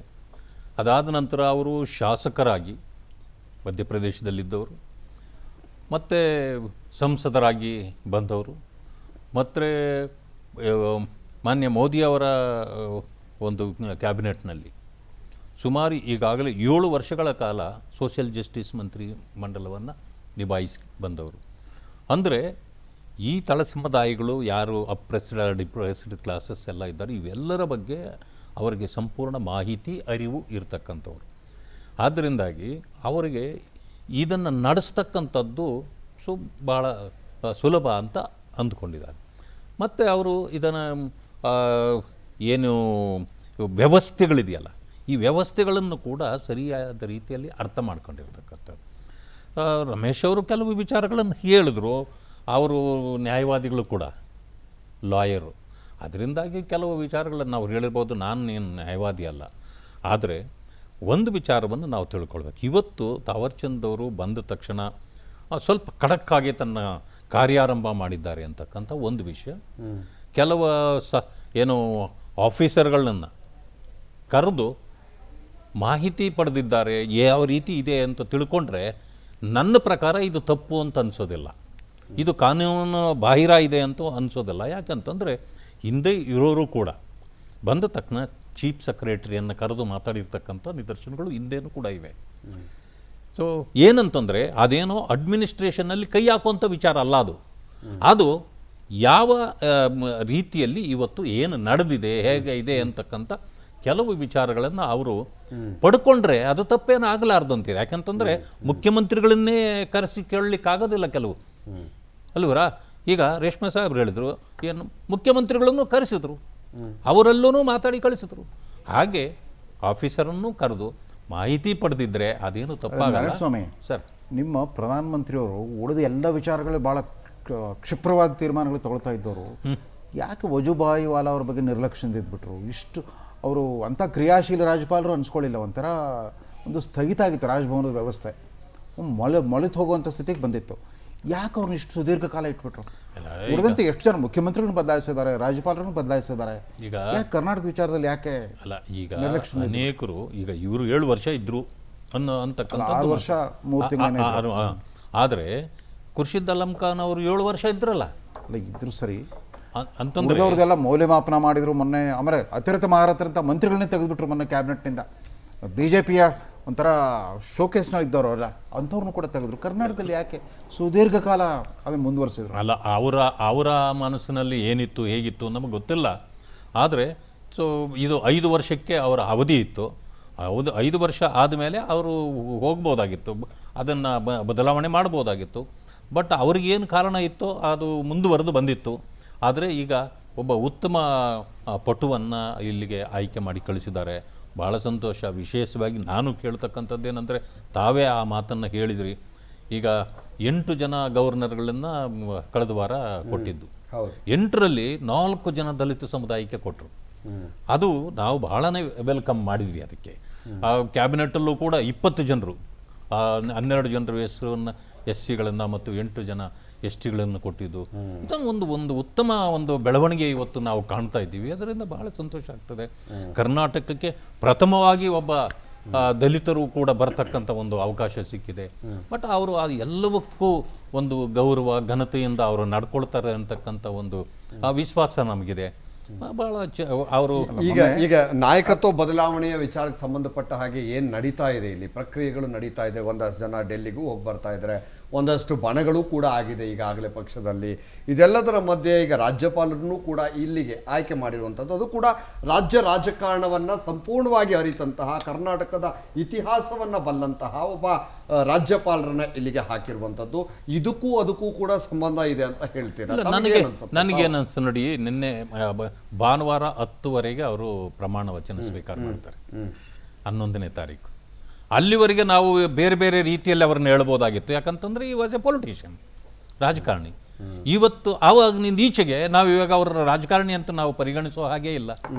ಅವರು ಇವತ್ತು ಒಂದು ಜವಾಬ್ದಾರಿಯ ಸ್ಥಾನದಲ್ಲಿ ನಿಂತಿದ್ದಾರೆ. Is A constitutional head. ಅದರಿಂದಾಗಿ ಅವರ ನಡವಳಿಕೆಗಳು ಈಗ ನಮ್ಮ ನೇರಕ್ಕೆ ಇರೋದಿಲ್ಲ, ಅದೇ ಬೇರೆನೇ ಇರ್ತದೆ. ಅದರಿಂದಾಗಿ ಪಕ್ಷದ ಒಂದು ತತ್ವ ಸಿದ್ಧಾಂತಗಳಾಗಲಿ ಅಥವಾ ನಮ್ಮ ಇತಿಮಿತಿಗಳಲ್ಲಿ ಅವ್ರನ್ನ ನಾವು ವರ್ಣನೆ ಮಾಡಲಿಕ್ಕೆ ಸಾಧ್ಯ ಆಗೋದಿಲ್ಲ. ಆದ್ದರಿಂದ ಇವತ್ತು ನನಗೆ ತಿಳಿದ ಮಟ್ಟಿಗೆ ಅವರು ಒಂದು ಖಡಕ್ ವ್ಯಕ್ತಿತ್ವ ಇರತಕ್ಕಂಥವ್ರು. ಅದರೊಂದು ಯಾರಿಗೂ ಬೆಂಡಾಗ್ತಕ್ಕಂಥ ಒಂದು ವ್ಯಕ್ತಿತ್ವ ಅಲ್ಲ ಅವ್ರದ್ದು, ಮೊದಲಿಂದ ನಾವು ಗಮನಿಸಿ ಬಂದಿದ್ದೇವೆ. ಆದ್ದರಿಂದ ಇದು ಪಕ್ಷದ ಪರವಾಗಿ ಅವರು ಕೆಲಸ ಮಾಡ್ತಾರಾ ಅಥವಾ ಇನ್ನೊಬ್ರು, ಅದೆಲ್ಲ ಪ್ರಶ್ನೆ ಅವ್ರಿಗಿಲ್ಲ. ಅವರು ಸ್ವಲ್ಪ ಖಡಕ್ ಮನುಷ್ಯ, ಯಾಕಂತಂದ್ರೆ ನಾವು ಮೊದಲು ಕೂಡ ನೋಡಿದ್ದೇವೆ ಅವ್ರನ್ನ. ಹಂಗಾಗಿ ಬಟ್ ಈ ಸಂದರ್ಭಗಳು ಬಂದಿದೆ. ನೀವು ಹೇಳಿದಾಗೆ ಇವತ್ತು ನಾಯಕತ್ವದ ಬದಲಾವಣೆ, ಕೆಲವರು ಮಾತಾಡ್ತಾರೆ, ಕೆಲವರು ಇಲ್ಲ ಅಂತಾರೆ. ಏನೇ ಇದ್ದರೂ ಒಂದೇನೋ ಒಂದು ನಡ್ಕೊಂಡು ಹೋಗ್ತಿದೆ. ಇದರಿಂದ ಗೊಂದಲದಲ್ಲೂ ಇರ್ತಕ್ಕಂಥ ಕೆಲವರು ಇರ್ಬೋದು. ಆದರೆ ನಮ್ಮ ಪಕ್ಷ ಈಗಾಗಲೇ ಹೇಳಿದೆ, ನಾಯಕತ್ವದ ಬದಲಾವಣೆಯ ಪ್ರಶ್ನೆ ಈಗ ನಮ್ಮ ಮುಂದೆ ಇಲ್ಲವೇ ಇಲ್ಲ ಅಂತ ಹೇಳಿದ್ದಾರೆ. ಅದೇನೇ ಇದ್ಕೊಳ್ಳಿ, ಇದು ಪಕ್ಷದ ಒಂದು ಇತಿಮಿತಿಯಲ್ಲಿ ನಡೆಯತಕ್ಕಂಥ ವಿಚಾರಗಳು. ಮುಂದೆ ಯಾವುದನ್ನು ಹೈಕಮಾಂಡ್ ಏನು ತೀರ್ಮಾನಗಳನ್ನು ಕೊಟ್ಟರೆ ಅವ್ರ ಪಕ್ಷ ನಾವು ಒಪ್ಕೊಳ್ತೀವಿ. ಆದರೆ ಆ ವಿಚಾರಕ್ಕೂ ಇವ್ರಿಗೂ ಏನು ಅಂತ ಸಂಬಂಧಗಳನ್ನು ಕಲ್ಪಿಸ್ತಕ್ಕಂಥದ್ದು ಈಗ ಏನು ಅವಶ್ಯಕತೆ ಇಲ್ಲ. ಅವರು ಯಾವ ರೀತಿ ಈಗ ಕೆಲವು ಅನುಭವಗಳನ್ನು ನನ್ನ ಸ್ನೇಹಿತರು ರಮೇಶ್ ಅವರು ಹೇಳಿದ್ರು, ನನಗದು ಹೊಸದಾಗೇ ಇತ್ತು. ಕೆಲವು ವಿಚಾರಗಳು ಅವರೇನೋ ಇದನ್ನು ಗವರ್ನರ್ ಹೌಸಿಂದ ನಮಗೆ ಏನು ಇನ್ಫಾರ್ಮೇಷನ್ ಕೂಡ ಸಿಗ್ತಿರ್ಲಿಲ್ಲ. ಅವೆಲ್ಲ ನಮಗೆ ಅವ್ರಿಗೇನೋ ಬೇಕಾಗಿತ್ತು. ನಾವು ಮುಖ್ಯಮಂತ್ರಿಗಳನ್ನಾದ್ರೂ ಒಂದು ಸರಿ ನೋಡ್ಬೋದು ಸರ್. ತೀರಾ ಇತ್ತೀಚೆಗೆ ಅವ್ರ ಕಳೆಯ 15 ದಿವಸದಲ್ಲಿ ನಡೆದ ಒಂದು ವಿದ್ಯಮಾನ ಏನು ಅಂತಂದ್ರೆ, ಅವರೇ ಕುಲಾಧಿಪತಿಗಳು, ರಾಜ್ಯದ ಎಲ್ಲ ವಿಷಯ ಅವರೇ ಕುಲಾಧಿಪತಿಗಳು. ಹೌದು. ರಾಜೀವ್ ಗಾಂಧಿ ಆರೋಗ್ಯ ವಿಜ್ಞಾನ ವಿಶ್ವವಿದ್ಯಾಲಯದ ಕುಲಪತಿಗಳು ನಿವೃತ್ತರಾದ ಮೇಲೆ ಒಂದು ಹಂಗಾಮಿ ಕುಲಪತಿಯ ನೇಮಕ ಮಾಡಬೇಕಾಗಿತ್ತು. ಆ ಸಂದರ್ಭದಲ್ಲಿ ಆ ವೈದ್ಯಕೀಯ ಶಿಕ್ಷಣ ಸಚಿವರು ಅವರೇ ಪ್ರೋ ಚಾನ್ಸಲರ್ ಕೂಡ ಆ ವಿಶ್ವವಿದ್ಯಾಲಯಕ್ಕೆ. ಇದುವರೆಗಿನ ಪರಂಪರೆಗೆ ವ್ಯತಿರಿಕ್ತವಾಗಿ ಯಾರೋ ಒಂದು ಪ್ರೈವೇಟ್ ಡೆಂಟಲ್ ಕಾಲೇಜ್ನ ಒಬ್ಬ ವಿವಾದಗ್ರಸ್ತ ಹಿನ್ನೆಲೆ ಇದ್ದಂಥ ವ್ಯಕ್ತಿಯನ್ನು ನೇಮಕ ಮಾಡಿಬಿಟ್ರು. ಆಮೇಲೆ ಸಂಬಂಧಪಟ್ಟ ಮಂತ್ರಿ ಹೇಳ್ಬಿಟ್ರು, ನನಗೆ ಗೊತ್ತೇ ಇಲ್ಲ. ಹಾ. ಖಾಸಗಿಯವರು ಹೌದು, ಅದೇ ಪ್ರೈವೇಟ್ ಡೆಂಟಲ್ ಕಾಲೇಜ್ ಪ್ರಿನ್ಸಿಪಾಲ್ರನ್ನ, ಅದು ಹಿಂದೆ ಯಾವುದೋ ಒಂದು ಮಾರ್ಕ್ಸ್ ಕಾರ್ಡ್ ಹಗರಣದಲ್ಲಿ ಅವರು ವಿವಾದಕ್ಕೆ ಸಿಲುಕೊಂಡಿದ್ರಂತ, ಅವ್ರ ಮೇಲೆ ಕ್ರಿಮಿನಲ್ ಪ್ರಕರಣ ಕೂಡ ನಡೆದಿತ್ತಂತೆ. ಅಂಥ ವ್ಯಕ್ತಿಯಿಂದ ಮಾಡಿದ್ರು. ಆಮೇಲೆ ಆ ವೈದ್ಯಕೀಯ ಶಿಕ್ಷಣ ಸಚಿವರು ಹೇಳೇಬಿಟ್ರು, ನನಗೆ ಗೊತ್ತೇ ಇಲ್ಲ ಹೇಗಾಯಿತು ಅಂತ. ಇದಕ್ಕೆ ಸಂಬಂಧಪಟ್ಟಂತೆ ನಾನು ರಾಜ್ಯಪಾಲರನ್ನು ಸಂಪರ್ಕ ಮಾಡೋಕ್ಕೆ ಅನೇಕ ಸಾರಿ ಪ್ರಯತ್ನ ಮಾಡಿದೆ, ನನಗೆ ಅಪಾಯಿಂಟ್ಮೆಂಟು ಕೊಡಲಿಲ್ಲ ಅಂತ. ಈ ರೀತಿ ಮಾಡಿದಾಗಲೇ ಏನಾಗುತ್ತೆ, ರಾಜಭವನದ ಬಗ್ಗೆ ಇರೋ ಗೌರವ ಮತ್ತು ವಿಶ್ವಾಸಕ್ಕೆ ಕುಂದು ಬರುತ್ತೆ. ವಜುಭಾಯಿ ಅವರು ಕಡೇ ಒಂದು ಸಂದರ್ಭ ಇದೆ, ಅಭಾಸಕರವಾದ ಒಂದು ಸನ್ನಿವೇಶ ಸೃಷ್ಟಿ ಮಾಡಿ ಹೋದರು. ಅಲ್ಲಿ ಪ್ರತಿ ಸಾರಿ ಇವನ್ ಹಂಸರಾಜ್ ಭಾರದ್ವಾಜ್ ಇದ್ದಾಗಲೂ ಕೂಡ ಈ ವಿಶ್ವವಿದ್ಯಾಲಯಗಳ ವಹಿವಾಟುಗಳಿಂದಾಗೇ ರಾಜಭವನಕ್ಕೆ ಕುಖ್ಯಾತಿ ಬರ್ಲಿಕ್ಕೆ ಶುರುವಾಗ್ಬಿಡ್ತು. ಎಲ್ಲ ಒಬ್ಬ ಯಾರು ಏಜೆಂಟ್ನೇ ಫಿಕ್ಸ್ ಮಾಡಿಬಿಟ್ಟಿದ್ರಂತೆ. ಕುಲಪತಿಗಳು ಮತ್ತು ರಿಜಿಸ್ಟ್ರಾರ್ಗಳ ನೇಮಕ ಅಷ್ಟೇ ಅಲ್ಲ, ಸಿಂಡಿಕೇಟ್ ಮೆಂಬರ್ ನಾಮಿನೇಟ್ ಮಾಡುವಾಗ ಕೂಡ ರಾಜಭವನದಲ್ಲಿ ವ್ಯಾಪಾರ ನಡೀತಾ ಇದೆ ಅನ್ನೋಷ್ಟರ ಮಟ್ಟಿಗೆ ಮಾತುಗಳು ಕೇಳಿ ಬರ್ತಾ ಇದ್ವು. ಅಟ್ಲೀಸ್ಟ್ ಒಬ್ಬ ರಾಜ್ಯಪಾಲರು ಇತರೆ ಆಡಳಿತದಲ್ಲಿ ಹಸ್ತಕ್ಷೇಪ ಮಾಡೋ ಅವಕಾಶ ಇಲ್ಲ ಅವ್ರಿಗೆ. ಆದ್ರೆ ವಿಶ್ವವಿದ್ಯಾಲಯ ಆಡಳಿತದಲ್ಲಿ ಪಾರದರ್ಶಕತೆ, ಒಂದು ಶುದ್ಧೀಕರಣ ಮಾಡೋ ಜವಾಬ್ದಾರಿ ಅದ್ರ ಅವ್ರ ಮೇಲಿದೆ. ಆದ್ರೆ ಇದೆಲ್ಲ ನಮಗೆ ಅಷ್ಟು ಗೊತ್ತಿದ್ದದ್ದು ವಿಷಯ ಅಲ್ಲ. ಅದರಿಂದಾಗಿ ನಾನು ಅದ್ರ ಬಗ್ಗೆ ಏನು ಕಾಮೆಂಟ್ ಮಾಡೋಕ್ಕೆ ಹೋಗಲ್ಲ. ಬಟ್ ನನಗೆ ಅನಿಸ್ತದೆ ನಮ್ಮ ತಾವರ್ಚಂದ್ ಗೆಹ್ಲೋಟ್ ಅವರು ಆ ರೀತಿಯ ಸಣ್ಣ ವಿಚಾರಗಳಿಗೆ ಅವರು ಕೈ ಹಾಕ್ತಕ್ಕಂಥದ್ದು ಅದೆಲ್ಲ ಮೊದಲಿಂದ ಅವ್ರಿಗೆ ಅದೆಲ್ಲ ಇಲ್ಲ. ಬಟ್ ಅವರು ಒಂದು ಶುದ್ಧವಾದ ಒಂದು ಇದನ್ನು ಆಡಳಿತವನ್ನು ಅವ್ರು ಕೊಡ್ತಾರೆ ಅಂತಕ್ಕಂಥ ಭಾವನೆಯನ್ನು ನಾನು ವ್ಯಕ್ತಪಡಿಸ್ತೇನೆ. ರಮೇಶ್ ಬಾಬು ಸರ್, ಈಗಾಗಲೇ ಅವ್ರು ಹೇಳಿದ ಹಾಗೆ, ನಾರಾಯಣಸ್ವಾಮಿ ಅವರು ಹೇಳಿದ ಹಾಗೆ, ರಾಜ್ಯಪಾಲರು ಅಂದ ತಕ್ಷಣ ಅಲ್ಲಿರುವಂತಹ ಕೆಲವೊಂದು ಅಡ್ಮಿನಿಸ್ಟ್ರೇಟಿವ್ ಏನಿದೆ ಅಥವಾ ಇಲ್ಲಿ ಏನು ನಡೀತಾ ಇದೆ ಅದ್ರ ಬಂದಾಗ ವಿಚಾರವನ್ನು ಕಲೆಕ್ಟ್ ಮಾಡ್ಕೊಳ್ಳೋದ್ರ ತಪ್ಪೇನು ಇಲ್ಲ. ಸ್ವಲ್ಪ ಅವರು ನನ್ನ ಅಭಿಪ್ರಾಯ ಬೇರೆ ಥರ ತೊಗೊಂಡ್ರು. ನಾನು ರಾಜಕೀಯವಾಗಿ ಗೆಹ್ಲೋಟನ್ನು ನಾನು ಟೀಕೆ ಮಾಡ್ತಾ ಇಲ್ಲ. ಆ್ಯಸ್ ಎ ಗೆಹ್ಲೋಟು ಒಂದು ತಳ ಸಮುದಾಯದಿಂದ ಬಂದವರೇ, ಅವರು ಸಂಸದೀಯ ವ್ಯವಸ್ಥೆನ ಅನುಭವ ಇದೆ ಅಂತೇಳಿ ನಾನು ಫಸ್ಟೇ ಸ್ವಾಗತ ಮಾಡಿಬಿಟ್ಟೆ. ನಾನು ಅವ್ರನ್ನ ಟೀಕೆ ಮಾಡ್ತಾ ಇಲ್ಲ. ರಾಜಭವನದ ಕಾರ್ಯಾಲಯ ದುರುಪಯೋಗ ಆಗಬಾರ್ದು ಅಂತೇಳಿ ಈಗ ರವೀಂದ್ರ ರೇಷ್ಮೆ ಅವರು ಕೆಲವು ವಿಷಯ ಪ್ರಸ್ತಾಪ ಮಾಡೋರು. ನಮಗೆ ನಾಚಿಕೆ ಆಗುತ್ತೆ. ನಾವೆಲ್ಲ ಉನ್ನತ ಶಿಕ್ಷಣದಲ್ಲೆಲ್ಲ ಯೂನಿವರ್ಸಿಟಿಯಿಂದ ಬಂದಂಥ ನಾವೆಲ್ಲ ಉನ್ನತ ಶಿಕ್ಷಣದಲ್ಲಿ ಪ್ರತಿ ವಿಶ್ವವಿದ್ಯಾಲಯಕ್ಕೆ ಆ್ಯಸ್ ಎ ಇದು ಮ್ಯಾಂಡೇಟ್ರಿ ಅವರು ಕುಲಪತಿಗಳು. ಇದು ಇವತ್ತು ನಾನು ಬರೀ ವಾಲವ್ರಿಗೊಬ್ಬರನ್ನ ಸೀಮಿತವಾಗಿ ಹೇಳ್ತಾ ಇಲ್ಲ. ತಪ್ಪು ಮಾಡಿದಾಗ ನಾವು ಚರ್ಚೆ ಸಿಸ್ಟಮ್ ಸರಿಪಡಿಸ್ಬೇಕಲ್ಲ.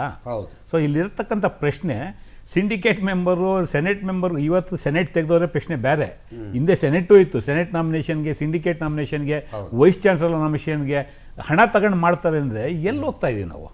ಅವ್ರಿಗೆ ಗೊತ್ತಿದೆ. ಅವ್ರ ಸ್ನೇಹಿತರೊಬ್ಬರು, ನಮ್ಮ ರವೀಂದ್ರ ರೇಷ್ಮೆ ಸ್ನೇಹಿತರು ಅಶೋಕ್ ಕುಮಾರ್ ಅಂತ ಸೂಸೈಡ್ ಮಾಡ್ಕೊಂಡ್ರು ಇತ್ತೀಚೆಗೆ. ಸೊ ಇದು ಎಲ್ಲ ಇವ್ರ ಇನ್ವಾಲ್ವ್ಮೆಂಟು.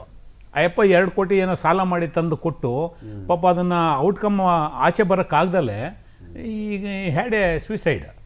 ಸೊ ಈ ಥರದ ಪರಿಸ್ಥಿತಿ ಪ್ರಶ್ನೆ ಇರ್ತಕ್ಕಂಥದ್ದು. ಮೊನ್ನೆ ಅವರೊಂದು ಹೇಳಿದ್ರು, ರಾಜೀವ್ ಗಾಂಧಿ ಯೂನಿವರ್ಸಿಟಿಗೆ ಇಡೀ ಕರ್ನಾಟಕದ ಇತಿಹಾಸದಲ್ಲಿ ಒಬ್ಬ ಖಾಸಗಿ ವ್ಯಕ್ತಿನ ತೊಗೊಂಬಂದು ವೈಸ್ ಚಾನ್ಸಲರ್ ಆಗಿ ನಾಮಿನೇಟ್ ಮಾಡ್ತಾರೆ. ಅದು ರಾಜಭವನದಿಂದ ಆಗುತ್ತೆ. ಮತ್ತು ಇತ್ತೀಚೆಗೆ ಮಾಧ್ಯಮಗಳಲ್ಲಿ ಬಂದಂಥದ್ದು ಸಂಬಂಧಪಟ್ಟ ಮಂತ್ರಿಗೆ ಗೊತ್ತಾಗಲ್ಲ. ಮತ್ತು ಇತ್ತೀಚೆಗೆ ಮಾಧ್ಯಮಗಳಲ್ಲಿ ಬಂದಂಥದ್ದು, ಅವರು ಹೊಸ ಗವರ್ನರ್ ಅಪಾಯಿಂಟ್ ಆಗ್ತಿದ್ದಂಗೆ ಸರ್ಕಾರಕ್ಕೆ ಪ್ರೆಷರ್ ಹಾಕಿ ಅವರ ಕಚೇರಿಯಿಂದ ಬಂದಿರತಕ್ಕಂಥ ಫೈಲು ಕ್ಲಿಯರ್ ಮಾಡಿ ಅಂತ ಒತ್ತಡ ಹಾಕೋರು ಅಂತೇಳಿ. ಪ್ರಶ್ನೆ ಇರ್ತಕ್ಕಂಥದ್ದು, ನಾವೆಲ್ಲ ಡೆಮೋಕ್ರೆಟಿಕ್ ಸೆಟಪ್ಪಲ್ಲಿ ಇರ್ತಕ್ಕಂಥವ್ರು, ಪ್ರಜಾಪ್ರಭುತ್ವ ವ್ಯವಸ್ಥೆನಲ್ಲಿ ನಾವು ಈ ಥರದಕ್ಕೆಲ್ಲ ಎಂಡಾಸ್ ಮಾಡ್ತಾ ಹೋದರೆ ಸಿಸ್ಟಮ್ ಪೊಲ್ಯೂಟ್ ಆದಾಗ ಸರಿಪಡಿಸೋದಕ್ಕಾಗೋದಿಲ್ಲ. ಹಾಗಾಗಿ ಇವತ್ತು ಯಾರು ರಾಜ್ಯಪಾಲರಾಗಿ ಇರ್ತಾರೆ ಅನ್ನೋ ಪ್ರಶ್ನೆ ಅಲ್ಲ. ಕಾಂಗ್ರೆಸ್ ಪಕ್ಷ ಮುಂಚೆಯಿಂದಲೂ ಪ್ರತಿಪಾದನೆ ಮಾಡ್ಕೊಂಡು ಬಂದಿರತಕ್ಕಂಥದ್ದು, ಇಂಥ ವಿಚಾರ ಬಂದಾಗ ಸಾಧ್ಯವಾದಷ್ಟು ಚುನಾಯಿತ ಸರ್ಕಾರಗಳ ನಡುವೆ ಹಸ್ತಕ್ಷೇಪ ಮಾಡಬಾರ್ದು. ಆ್ಯಸ್ ಎ ಗವರ್ನರು, ಯಾರೇ ಗವರ್ನರ್ ಇರಲಿ, ನೀವು ಇನ್ಫಾರ್ಮೇಷನ್ ತಗೊಳ್ಳೋದು ಬೇರೆ, ಆಡಳಿತ ನಡೆಸೋದು ಬೇರೆ. ಈಗ ನಾನು I am not A BJP member. ಇವತ್ತು ಯಡಿಯೂರಪ್ಪರು BJP ಮುಖ್ಯಮಂತ್ರಿನ ಇರ್ಬೋದು. ಮುಖ್ಯಮಂತ್ರಿಗಳು ಒಂದು ಹೆಲ್ತ್ ಇಶ್ಯೂನಲ್ಲಿ ಹಾಸ್ಪಿಟಲಲ್ಲಿದ್ದಾಗ ಗವರ್ನರ್ ರಿವ್ಯೂ ಮಾಡ್ತಾರೆ ಅಂದರೆ ಅದು ತಪ್ಪದು. ನಾವು ಸರ್ಕಾರ BJPದೇ ಇರ್ಬೋದು, ಸಿಸ್ಟಮ್ ಕರಪ್ಟ್ ಆಗಬಾರ್ದು. BJP ಯಾರೂ ಧ್ವನಿ ಎತ್ತಲಿಲ್ಲ ಬಿಕಾಸ್ ಆಫ್ ವಾಜಪೇಯಿ ವಾಲಾ ಕಾರಣಕ್ಕೋಸ್ಕರ. ಪ್ರಶ್ನೆ ಅದಲ್ಲ. ಇವತ್ತು ವಾಜಪೇಯಿ ಇರ್ತಾರೋ, ನಾಳೆ ಇನ್ನೊಬ್ರು ಇರ್ತಾರೋ, ಪ್ರಶ್ನೆ ಬೇರೆ. ವ್ಯವಸ್ಥೆ ತಪ್ಪಾದಾಗ ಅದನ್ನು ಸರಿಪಡಿಸ್ಬೇಕು. ಸನ್ಮಾನ್ಯ ಸಿದ್ದರಾಮಯ್ಯನವ್ರು ಹೇಳಿದ್ರು, ಅದನ್ನು ನಾನು ಒಪ್ಪೋದಿಲ್ಲ, ಅದು ತಪ್ಪು ಅಂತ ಮಾತು ನೇರವಾಗಿ ಹೇಳಿದ್ರು. ಸರ್ಕಾರ BJP ಇದೆ ಅಂತೇಳಿ ನಾವು ಅಲ್ಲಿ ಏನೋ ಪಕ್ಷಪಾತ ಮಾಡೋ ಪ್ರಶ್ನೆ ಅಲ್ಲ. It is A question of system. ನಮ್ಮ ಸಂವಿಧಾನದ ಕಲಂ 154, 155ರಲ್ಲಿ ರಾಜ್ಯಪಾಲರು ಯಾವ ರೀತಿ ನೇಮಕ ಆಗಬೇಕು, ಯಾವ ರೀತಿ ಕೆಲಸ ಮಾಡಬೇಕು ಅನ್ನೋದು ಭಾಳ ಸುದೀರ್ಘವಾದಂಥ ವಿಶ್ಲೇಷಣೆಯನ್ನು ಕೊಟ್ಟಿದ್ದಾರೆ.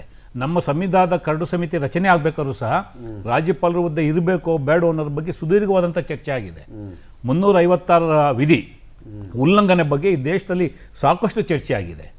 ಪ್ರಶ್ನೆ ಇರ್ತಕ್ಕಂಥದ್ದು ರಾಜ್ಯಪಾಲರಾದಂಥವ್ರು ಯಾವತ್ತೂ ಸಹ ಪಕ್ಷಕ್ಕೆ ಅಂಟಿಕೊಂಡು ಪಕ್ಷದ ಆದೇಶಗಳಿಗೆ ಒಳಪಟ್ಟು ಕೆಲಸವನ್ನ ಮಾಡಬಾರ್ದು. ಪಕ್ಷಪಾತ ಮಾಡಬಾರ್ದು. ಈಗ ಕೆಲವೊಂದು ಚತುರ್ವೇದಿ ಅವರಿದ್ರು, ಪಕ್ಷಪಾತ ಮಾಡಿರುವಂತದ್ದು ಕೂಡ ಈ ಇಲ್ಲಿ ಬಹಳಷ್ಟಿದೆ. ಈಗ ಚತುರ್ವೇದಿ ರಾಜ್ಯಪಾಲರಾಗಿ ಕೆಲಸ ಮಾಡಿದ್ದಾರೆ, ಅವ್ರ ಬಗ್ಗೆ ಆ ಥರದ್ದು ಯಾವತ್ತೂ ಸಹ ಒಂದು ಆರೋಪ ನಾವು ನೋಡಿಲ್ಲ. ಈಗ ರಮಾದೇವಿ ಅವರಿದ್ರು, she was IAS officer, central government secretary ಆಗಿದ್ದಂಥವ್ರು. ರಾಜ್ಭವನ್ ಓಪನ್ ಇಟ್ಬಿಟ್ರು ಸಾರ್ವಜನಿಕರಿಗೆ, first time in the history of Karnataka. So ಒಳ್ಳೆಯದು ಮಾಡಿದಂಥ ಸಮಯದಲ್ಲಿ ನಾವು ಸ್ವೀಕಾರ ಮಾಡ್ತೇವೆ, ಪ್ರಶ್ನೆನೇ ಇಲ್ಲ. ಸೊ ಹಾಗಾಗಿ ಕೆಲವು ಈ ಥರದ ಗೊಂದಲ ಇದ್ದಾಗ ಪಕ್ಷ ಯಾವುದೇ ಇರಲಿ, ಅವರು ಈಗ ಗೆಲೋಟ್ ಅವ್ರು ಒಳ್ಳೆ ಕೆಲಸ ಮಾಡಿದ್ರೆ we are the first person to endorse. Congress ಪಕ್ಷ ಇರಲಿ, ನಮ್ಮ ಪಕ್ಷದ ಅಧ್ಯಕ್ಷ ಅಂತ DK ಶಿವಕುಮಾರ್ ಅವರಿರಲಿ, ಸಿದ್ದರಾಮಯ್ಯ ಇರಲಿ, ನಾವೇ ಸಪೋರ್ಟ್ ಮಾಡ್ತೀವಿ. ಪ್ರಶ್ನೆ ಇರ್ತಕ್ಕಂಥದ್ದು ರಾಜಭವನವನ್ನು ರಾಜಕೀಯ ಕಾರಣಕ್ಕೋಸ್ಕರ ನಿಮ್ಮ ಹಿಂದಿನ ಪಕ್ಷದ ಒಂದು ಅಟ್ಯಾಚ್ಮೆಂಟ್ ಇಟ್ಕೊಂಡು ದುರುಪಯೋಗ ಮಾಡಬಾರ್ದು ಅನ್ನೋದಷ್ಟೇ ನಮ್ಮ ಕಮಿಟ್ಮೆಂಟು, ಕಳಕಳಿ. ಅದು ಯಾವುದೇ ರಾಜ್ಯಪಾಲರಲ್ಲಿ ಇವತ್ತು BJP ಇರುತ್ತೆ, ನಾಳೆ ಕಾಂಗ್ರೆಸ್ ಇರುತ್ತೆ, ನಾಳೆ ಇನ್ನೊಂದು ಇರುತ್ತೆ, ಪ್ರಶ್ನೆ ಅದಲ್ಲ. We have to see the system. ಇವತ್ತು ಬಹಳ ದೊಡ್ಡ ಮಟ್ಟದಲ್ಲಿ ಚರ್ಚೆ ಆಗ್ತಾ ಇರ್ತಕ್ಕಂಥದ್ದು ವೆಸ್ಟ್ ಬೆಂಗಾಲ್ ಗವರ್ನರ್ ಬಗ್ಗೆ ಇವತ್ತು ಸಹ ಚರ್ಚೆ ಆಗ್ತಾ ಇದೆ. ಚುನಾಯಿತರಾಗಿ ಬಂದಂಥ ಮಮತಾ ಬ್ಯಾನರ್ಜಿ ಅವರಿಗೆ ಅವರೇ ಆ್ಯಸ್ CM ಥರ ಅವರೇ ನೋಟಿಸ್ ಕೊಡೋದು, ಅವರೇ ಮೀಟಿಂಗ್ ಕರೆಯೋದು, ಈ ಥರದ್ದು ಇದಾಗಬಾರ್ದು. ನಮ್ಮ ಡೆಮಾಕ್ರೆಟಿಕ್ ಸೆಟಪ್ ಏನು ಪಾರ್ಲಿಮೆಂಟರಿ ಸಿಸ್ಟಮ್ ನಾವು ಅಡಾಪ್ಟ್ ಮಾಡ್ಕೊಂಡಿದ್ದೀವಿ, ಇಲ್ಲಿ ಚುನಾಯಿತ ಪ್ರತಿನಿಧಿಗಳಿಗೆ, ಚುನಾಯಿತ ಮುಖ್ಯಮಂತ್ರಿಗಳಿಗೆ, ಚುನಾಯಿತ ಪ್ರಧಾನಮಂತ್ರಿಗಳಿಗೆ ಇವತ್ತು ಗವರ್ನರ್ ಮಾಡೋ ಕೆಲಸ, ವೆಸ್ಟ್ ಬೆಂಗಾಲ್ ಗವರ್ನರ್ ಮಾಡೋ ಕೆಲಸನ ರಾಷ್ಟ್ರಪತಿಗಳು ಮಾಡೋದಕ್ಕೆ ಸ್ಟಾರ್ಟ್ ಮಾಡಿದ್ರೆ ಮೋದಿಯವರು ಎಲ್ಲಿರ್ತಾರೆ? ಸೊ ಹಾಗಾಗಿ ಯಾವತ್ತೂ ಸಹ ಸಿಸ್ಟಮ್ ಕರಪ್ಟ್ ಆಗಬಾರ್ದು. ಅದನ್ನು ಕಾಂಗ್ರೆಸ್ ಪಕ್ಷ ಪ್ರತಿಪಾದನೆ ಮಾಡುತ್ತೆ.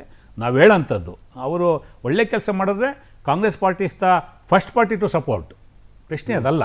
ಸರಿಪಡಿಸಿದಾಗ ನೀವು ಎಚ್ಚರಿಕೆ ಕೊಡಿ, ಸಂದೇಶ ಕೊಡಿ, ಕರೆಕ್ಟ್ ಮಾಡಿ, ಸರಿಪಡಿಸಿ. ಈಗ ಭಾಳ ಪ್ರಮುಖವಾಗಿ ಆಗಬೇಕಾಗಿರ್ತಕ್ಕಂಥದ್ದು ಯೂನಿವರ್ಸಿಟಿಗಳಲ್ಲಾಗಿರ್ತಕ್ಕಂಥ ಸಿಂಡಿಕೇಟ್ ನಾಮಿನೇಷನ್ ಇರ್ಬೋದು, ವೈಸ್ ಚಾನ್ಸಲರ್ಗಳು ಇರ್ಬೋದು, ಇವೆಲ್ಲ ರೆಕ್ಟಿಫೈ ಆಗಬೇಕು. ಅದನ್ನೆಲ್ಲ ಮಾಡಲಿ. As A chancellor of the universities ಅವ್ರು ಗವರ್ನರ್ ಮಾಡಲಿ, ನಾವು ಸ್ವೀಕಾರ ಮಾಡ್ತೀವಿ. ಅಡ್ಮಿನಿಸ್ಟ್ರೇಟಿವ್ ನಾಟ್ ಓನ್ಲಿ ಕರ್ನಾಟಕ, ದೇಶದ ಯಾವುದೇ ಮೂಲೆಯಲ್ಲಿ, ಮಧ್ಯಪ್ರದೇಶ ಇರ್ಬೋದು, ರಾಜಸ್ಥಾನ ಇರ್ಬೋದು, ವೆಸ್ಟ್ ಬೆಂಗಾಲ್ ಇರ್ಬೋದು, ತಮಿಳ್ನಾಡು ಇರ್ಬೋದು, ಮತ್ತೊಂದು ಸ್ಟೇಟ್ ಇರ್ಬೋದು, BJP ರಾಜ್ಯಗಳನ್ನ ಒಂಥರ ನೋಡೋದು, BJP ಏತರ ರಾಜ್ಯಗಳನ್ನ ಒಂಥರ ನೋಡೋಂಥದ್ದು, ರಾಜ್ಯಪಾಲರೇ ಸೆಂಟ್ರಲ್ ಗೌರ್ಮೆಂಟ್ ಏಜೆಂಟ್ ಥರ ಕೆಲಸ ಮಾಡೋಂಥದ್ದು, ಇದು ನಡಿಬಾರ್ದು. ಇದು ಇಡೀ ವ್ಯವಸ್ಥೆಗೆ ಕಳಂಕ ಆಗುತ್ತೆ. ಆ ರೀತಿ ಆಗಬಾರ್ದು. ವಿಶೇಷವಾಗಿ ಇಲ್ಲಿರ್ತಕ್ಕಂಥ ಎಜುಕೇಷನ್ ಸಿಸ್ಟಮ್ನ ಸರಿಪಡಿಸಬೇಕಾಗಿದೆ. ಆ ನಿಟ್ಟಿನಲ್ಲಿ ಇವತ್ತು ಬಂದಿರತಕ್ಕಂಥ ಹೊಸ ರಾಜ್ಯಪಾಲರು, ಯಾಕೆಂದರೆ ಅವ್ರಿಗೆ ಭಾಳ ಸುದೀರ್ಘವಾದಂಥ ಅನುಭವ ಇದೆ ಪಾರ್ಲಿಮೆಂಟ್ರಿ ಸಿಸ್ಟಮಲ್ಲಿ. ಅವರೇ ಸ್ವತಃ ಎಲೆಕ್ಟ್ ಆಗಿ ಅವರೇ ಎಲ್ಲ ನೋಡಿ ಪಾರ್ಲಿಮೆಂಟಲ್ಲಿ ಕೆಲಸ ಮಾಡಿದ್ದಾರೆ, ಅಸೆಂಬ್ಲಿನಲ್ಲಿ ಕೆಲಸ ಮಾಡಿದ್ದಾರೆ, ರಾಜ್ಯಸಭೆಯಲ್ಲಿ ಕೆಲಸ ಮಾಡಿದ್ದಾರೆ.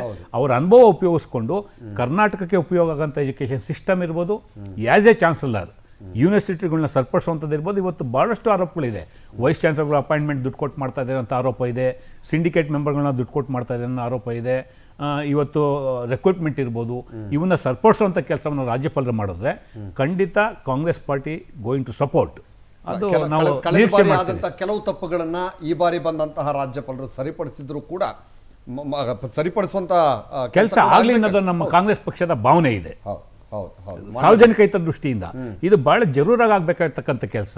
ಯಾಕೆಂದ್ರೆ ನಾನು ವಾಲಾರ್ ಅವರಿಗೆ ಗೆಹ್ಲೋಟನ್ನು ಹೋಲಿಕೆ ಮಾಡೋಕ್ಕೆ ಸಾಧ್ಯ ಇಲ್ಲ. ವಾಲಾರ್ ಅನುಭವ ಬೇರೆ, ಗೆಹ್ಲೋಟ್ ಅವರ ಅನುಭವ ಬೇರೆ, ಮತ್ತು ದೈಹಿಕವಾಗೂ ವಾಲಾರ್ ಅವರಿಗೆ ಬೇರೆ ಬೇರೆ ಸಮಸ್ಯೆಗಳಿದ್ವು. ನಾನು ಅವ್ರಿಗೆ ಅಗೌರವ ತೋರಿಸೋಂಥ ಕೆಲಸ ಮಾಡೋದಕ್ಕೆ ಹೋಗೋದಿಲ್ಲ, ನಮ್ಮ ಕೆಲಸನೂ ಅದಲ್ಲ. ಪ್ರಶ್ನೆ ಇರ್ತಕ್ಕಂಥದ್ದು, ನೀವು ಯಾರು ರಾಜ್ಯಪಾಲರಾಗಿರ್ತೀರ, ರಾಜ್ಯಪಾಲರಿಗೆ ಸಾರ್ವಜನಿಕರ ಅಕ್ಸೆಸ್ ಇರಬೇಕು, ಸಮಸ್ಯೆಗಳು ಹೇಳ್ಕೊಳ್ಳೋದಕ್ಕೆ ಅವಕಾಶ ಇರಬೇಕು. ಭಾಳ ಆಶ್ಚರ್ಯಕರ ಏನು ಅಂದರೆ, ಸನ್ಮಾನ್ಯ ದೇವೇಗೌಡರು is A farmer prime minister of India. ಒಂದು ಸಂದರ್ಭದಲ್ಲಿ ಒಂದು ರೆಪ್ರೆಸೆಂಟೇಷನ್ ಕೊಡೋಕ್ಕೆ ರಾಜಭವನಕ್ಕೆ ಹೋದರೆ ನಾನು ಅಪಾಯಿಂಟ್ಮೆಂಟ್ ಕೊಟ್ಟಿಲ್ಲ ಅಂತೇಳಿ ವಾಲಾವ್ರು ಅವ್ರನ್ನ ವಾಪಸ್ ಕಳಿಸಿದ್ರು. ಅವ್ರಿಗೆ as A X prime minister protocol ಇರುತ್ತೆ, ಅವ್ರನ್ನ ಇಂಟಿಮೇಟ್ ಮಾಡಿ ಹೋಗ್ಬೇಕಾಗಿಲ್ಲ. ಬಂದು ರಿಸೀವ್ ಮಾಡಲಿಲ್ಲ ಅವ್ರನ್ನ, ಜಸ್ಟ್ ಅವ್ರು PAKಯಲ್ಲಿ ಮೆಸೇಜ್ ಕೊಟ್ಟು ಇಲ್ಲ ನಾನು ಮೀಟ್ ಮಾಡಲ್ಲ ಅಂತ ಆಚೆ ಕಳಿಸಿದ್ರು. ಈ ಥರದ್ದು ಆಗಬಾರ್ದು.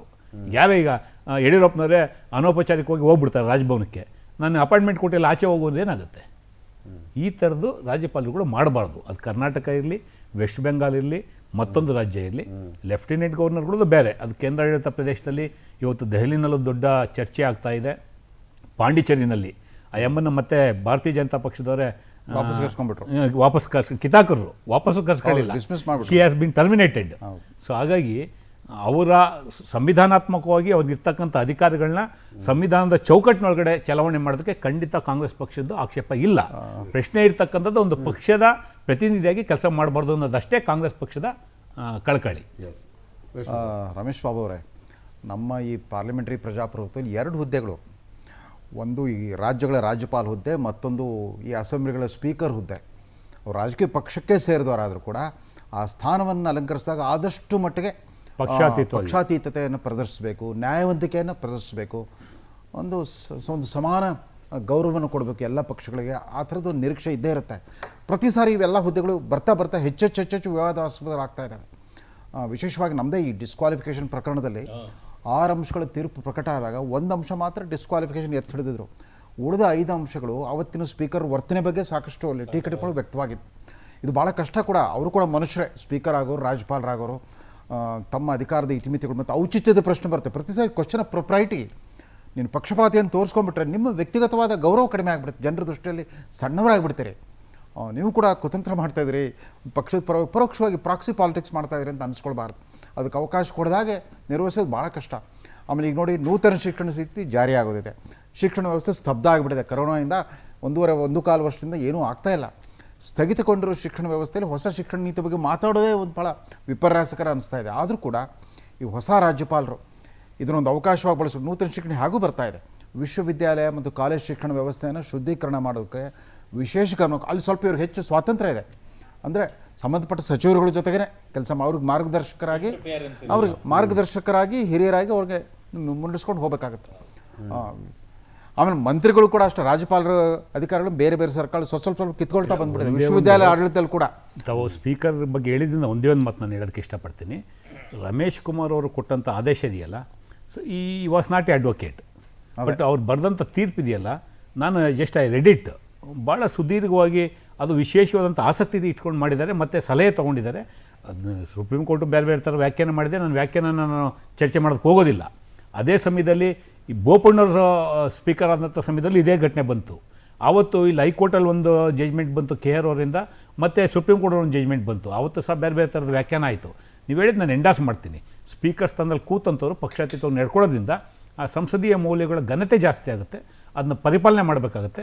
ಎಲ್ಲೋ ಒಂದು ಕಡೆ ನನಗನ್ಸಿದ್ದು ಒಂದು ಸಲ ಅವ್ರು ಸ್ಪೀಕರ್ ಆದಮೇಲೆ ಮತ್ತೆ 5 ವರ್ಷ ಟಚ್ ಮಾಡಿಕೊಡ್ದು ಅವ್ರು ಬಿಟ್ಬಿಡ್ಬೇಕು, ಪಕ್ಷಾತೀತವಾಗಿ ಬಿಟ್ಬಿಡ್ಬೇಕು. ಅವ್ರು ಯಾವುದೇ ಪಾರ್ಟಿ ಇರಲಿ, ಇಲ್ಲೇನಾಗುತ್ತೆ ಮತ್ತೆ ಅವ್ರನ್ನ ತೆಗಿಯಂಥದ್ದು, ಮತ್ತೆ ಅದೇ ಮುಖ್ಯಮಂತ್ರಿ ಕೈ ಕೆಳಗೆ ಮಂತ್ರಿ ಆಮೇಲೆ ಇತ್ತೀಚೆಗೆ ಹೊಸ ಒಂದು ಪ್ರವೃತ್ತಿ BJP ಸರ್ಕಾರ ನೋಡಿದ್ವಿ ಹಿಂದೆ ಮತ್ತು ಈಗಲೂ ಕೂಡ. ಸ್ಪೀಕರ್ ಆಗಿರೋರು ಕುಯೋಮುರೋ ಅಂತ ಅಳ್ತಾ ಇರ್ತಾರೆ, ನಾನು ಮಂತ್ರಿ ಮಾಡಿ ಮತ್ತು ಕಾಂಗ್ರೆಸ್ ಸರ್ಕಾರದಲ್ಲಿ ಒಬ್ರು ಹಿಂಗೆ ಮಾಡಿದ್ರು, ನಾನು ಮಂತ್ರಿ ಮಾಡ್ರಿ ಜಗದೀಶ್ ಶೆಟ್ಟರು. ಅದಕ್ಕಿಂತ ಪೂರ್ವದಲ್ಲಿ ಇವರು ಸ್ಪೀಕರ್ ಸ್ಥಾನದಲ್ಲಿ ಕೌಜಲ್ಗಿ ಅವ್ರನ್ನ ಕೂಡಿಸ್ದಾಗ ಹಾಗಾಗಿತ್ತು. ಆಮೇಲೆ ಬಳ್ಳಾರಿ ನಾಯಕರು ಅಲ್ಲಂ ವೀರಭದ್ರ ಅವರು ಅಷ್ಟೇ, ನನಗೆ ಮಂತ್ರಿ ಮಾಡ್ರಿ ಅದೇ ಅದ್ಯಾಕೋ ಎಲ್ಲ ಒಂದು ಕಡೆ ಅದೊಂದು ಚರ್ಚೆನೂ ಆಗಬೇಕು, ಆರೋಗ್ಯಕರವಾದ ಚರ್ಚೆ ಆಗಬೇಕು. ಇಲ್ಲ, ನನಗೆ ಸ್ಪೀಕರ್ ಆದ್ರೆ 5 ವರ್ಷ ಆ ಎತ್ತರಕ್ಕೆ ಹೋದ್ಮೇಲೆ ಈಗ ಗವರ್ನರ್ ಆದವರು ಎಷ್ಟೋ ಜನ ತಿರುಗಿ ಮಂತ್ರಿಗಳಾಗಿ ಬಂದವ್ರೆ. ಅವು ಇದಾಗ್ಬಿಟ್ರೆ ಅಲ್ಲಿಗೆ ಇದರದ್ದು ಕಳೆ ಹೋಗ್ಬಿಡ್ತದೆ. ನನಗನ್ಸೋದು ಆ ಘನತೆ ಅಲ್ಲಿಗೆ ಹೋದ್ಮೇಲೆ ಅವರು ಮತ್ತಿನ್ನು ರಾಜಕೀಯದ ಇದು ವೇದಿಕೆಗಳಲ್ಲಿ ಅಷ್ಟಾಗಿ ಸ್ಪೀಕರ್ ಪದವಿಯ ಘನತೆ ಮತ್ತು ಸ್ವಾಯತ್ತತೆಯನ್ನ ಎತ್ತಿ ಹಿಡಿಯೋದಕ್ಕೋಸ್ಕರ ಸೋಮನಾಥ್ ಚಟರ್ಜಿ ಅಂತ ಮಹಾನ್ ಮೇಧಾವಿ ಧೀಮಂತ ಅವ್ರು ತಮ್ಮ ಪಕ್ಷದಿಂದ ಉಚ್ಚಾಟನೆ ಆದ್ರೂ ಕೂಡ ಶಿಕ್ಷೆಗೆ ಹೆದರಲಿಲ್ಲ. ಸಾಕ್ಷಿಗೆ ವಿರುದ್ಧವಾಗಿ ನಡ್ಕೊಳ್ಳಿಲ್ಲ, ಪಾಲಿಸಿ ಬಿಡಲಿಲ್ಲ. ಹೌದು, ಈ appeal the dignity of the ಉಚ್ಚಾಟನೆ ಮಾಡೋದ್ರ ಮೂಲಕ ತನ್ನ ಗೋರಿಯನ್ನು ತಾನೇ ಬರೋದು ಅಥವಾ ಪಶ್ಚಿಮ ಬಂಗಾಳದಲ್ಲಿ ಆ ಪಕ್ಷದ ಪತನ ಶುರುವಾಗಿದೆ ಆ ಕ್ಷಣದಿಂದ. ಆ ಘನತೆ ಉಳಿಯೋದಿಲ್ಲ. ಅಲ್ಲ, ನಾನು ಇನ್ನೊಂದೇನಂತಂದ್ರೆ, ನಾನು ರಮೇಶ್ ಅವ್ರಿಗೆ ಹೇಳಿದ ಅನೇಕ ವಿಚಾರಗಳನ್ನ ನಾನು ಎಂಡಾರ್ಸ್ ಮಾಡ್ತೇನೆ. ನನಗೆ ಅದರಲ್ಲಿ ಏನಿದ್ದಿಲ್ಲ, ಯಾಕಂತಂದ್ರೆ ಅದೊಂದು ಆ ಹುದ್ದೆ ಘನತೆಯ ಹುದ್ದೆ ಅದು. ಸೊ ಅದನ್ನು ಹಾಗೆ ಕಾಪಾಡಿದ್ರೇ ಮಾತ್ರ, ಅದು ಯಾವ ಪಾರ್ಟಿಯವರಾಗಲಿ ಅಲ್ಲಿ ಪಾರ್ಟಿ ಪ್ರಶ್ನೆ ಬರೋದಿಲ್ಲ. ಒಂದು ಪಕ್ಷದಲ್ಲಿ ಕೆಲಸ ಮಾಡಿದ ತಕ್ಷಣ ಅವರು ಆ ಪಕ್ಷಕ್ಕೇನೆ ಸಹಾಯ ಮಾಡಬೇಕು, ಅದನ್ನೇ ನೋಡಬೇಕು ಅಂತ ಏನಿಲ್ಲ. ಅಲ್ಲಿ ಹೋದ್ಮೇಲೆ ಅಲ್ಲಿನ ಇದನ್ನು ಅಷ್ಟೇನೆ. ಇವರು ಅಬ್ದುಲ್ ಕಲಾಂ ಅವರು ರಾಷ್ಟ್ರಪತಿ ಆಗಿದ್ರು, ತುಂಬ ಪ್ರೊಆಕ್ಟಿವ್ ರಾಷ್ಟ್ರಪತಿ. ಆದರೆ ಯಾರು ಅವ್ರ ಮೇಲೆ ಪಕ್ಷಪಾತಿ ಅಂತಾಗಲಿ ಅಥವಾ ಆಳು ಪಕ್ಷದ ಗುಲಾಮ್ನಂತೆ ವರ್ತಿಸ್ತಂತ ಯಾರೂ ಅನ್ನಲಿಲ್ಲ. ತನ್ನ ಸ್ವತಂತ್ರವಾದ ವ್ಯಕ್ತಿತ್ವ, ಒಬ್ಬ ವಿಜ್ಞಾನಿಯಾಗಿ, ಒಬ್ಬ ಕ್ರಿಯಾಶೀಲ ಬರಹಗಾರನಾಗಿ, ಇವತ್ತೆಲ್ಲ ಶಾಲಾ ಮಕ್ಕಳಿಗೆ ಕೂಡ ಆತ ಮೆಂಟರ್ ಅಂತ ರೋಲ್ ಮಾಡೆಲ್ ರಾಷ್ಟ್ರಪತಿ. ಒಬ್ಬರು ಕೂಡ ಅವ್ರನ್ನ ಟಚ್ ಮಾಡಲಿಲ್ಲ. ಅದಕ್ಕೊಂದು ವಿಶೇಷವಾದ ನಮ್ಮ ದೇಶದಲ್ಲಿ ಇಲ್ಲ, ಅವರ ವ್ಯಕ್ತಿತ್ವ ಆಗಿತ್ತು. ಅದರಿಂದಾಗಿ ಯಾರು ಅವರನ್ನು ಹತ್ತಿರಕ್ಕೆ ರಾಜಕೀಯನ ತರಲೇ ಇಲ್ಲ. ಸೊ ಅದನ್ನು ಅದು ಸರಿ. ಆದರೆ ಒಂದು ಮಾತನ್ನು ನಾನು ಅದನ್ನು ಡಿಸ್ಪ್ಯೂಟ್ ಮಾಡಲೇಬೇಕು. ಯಾಕೆಂತಂದರೆ ವೆಸ್ಟ್ ಬೆಂಗಾಲಲ್ಲಿ ಇದು ಗವರ್ನರ್ ವಿಷಯ ಹೇಳಿದ್ರು. ವೆಸ್ಟ್ ಬೆಂಗಾಲ್ನಲ್ಲಿ ಇವತ್ತು ನಡೀತಾ ಇರ್ತಕ್ಕಂಥ ಹಿಂಸಾಚಾರಗಳಿದೆಯಲ್ಲ, 30,000 ದಲಿತರ ಮೇಲೆ ದಲಿತರ ಕೇಸುಗಳು ಅಲ್ಲಿ ಪೆಂಡಿಂಗ್ ಇದೆ ಇವತ್ತು. 30,000 ಅಂದರೆ ಆ ಮಟ್ಟಕ್ಕೆ ಅಲ್ಲಿ ದಲಿತರ ಮೇಲೆ ಅತ್ಯಾಚಾರಗಳು ನಡೀತಾ ಇದೆ, ಕೊಲೆಗಳು ನಡೀತಾ ಇದೆ, ಮನೆಗಳು ಬಿಟ್ಟು ಎಲ್ಲ ದೂರದ ಊರುಗಳಿಗೆ ಹೋಗ್ಬಿಟ್ಟಿದ್ದಾರೆ. ಅಂಥ ಪರಿಸ್ಥಿತಿ ಇವತ್ತು ಎಲ್ಲ ಹೋಗಿ ಇವತ್ತು SC/ST ಕಮಿಷನ್ನು ಅಲ್ಲಿ ಹೋಗಿದೆ.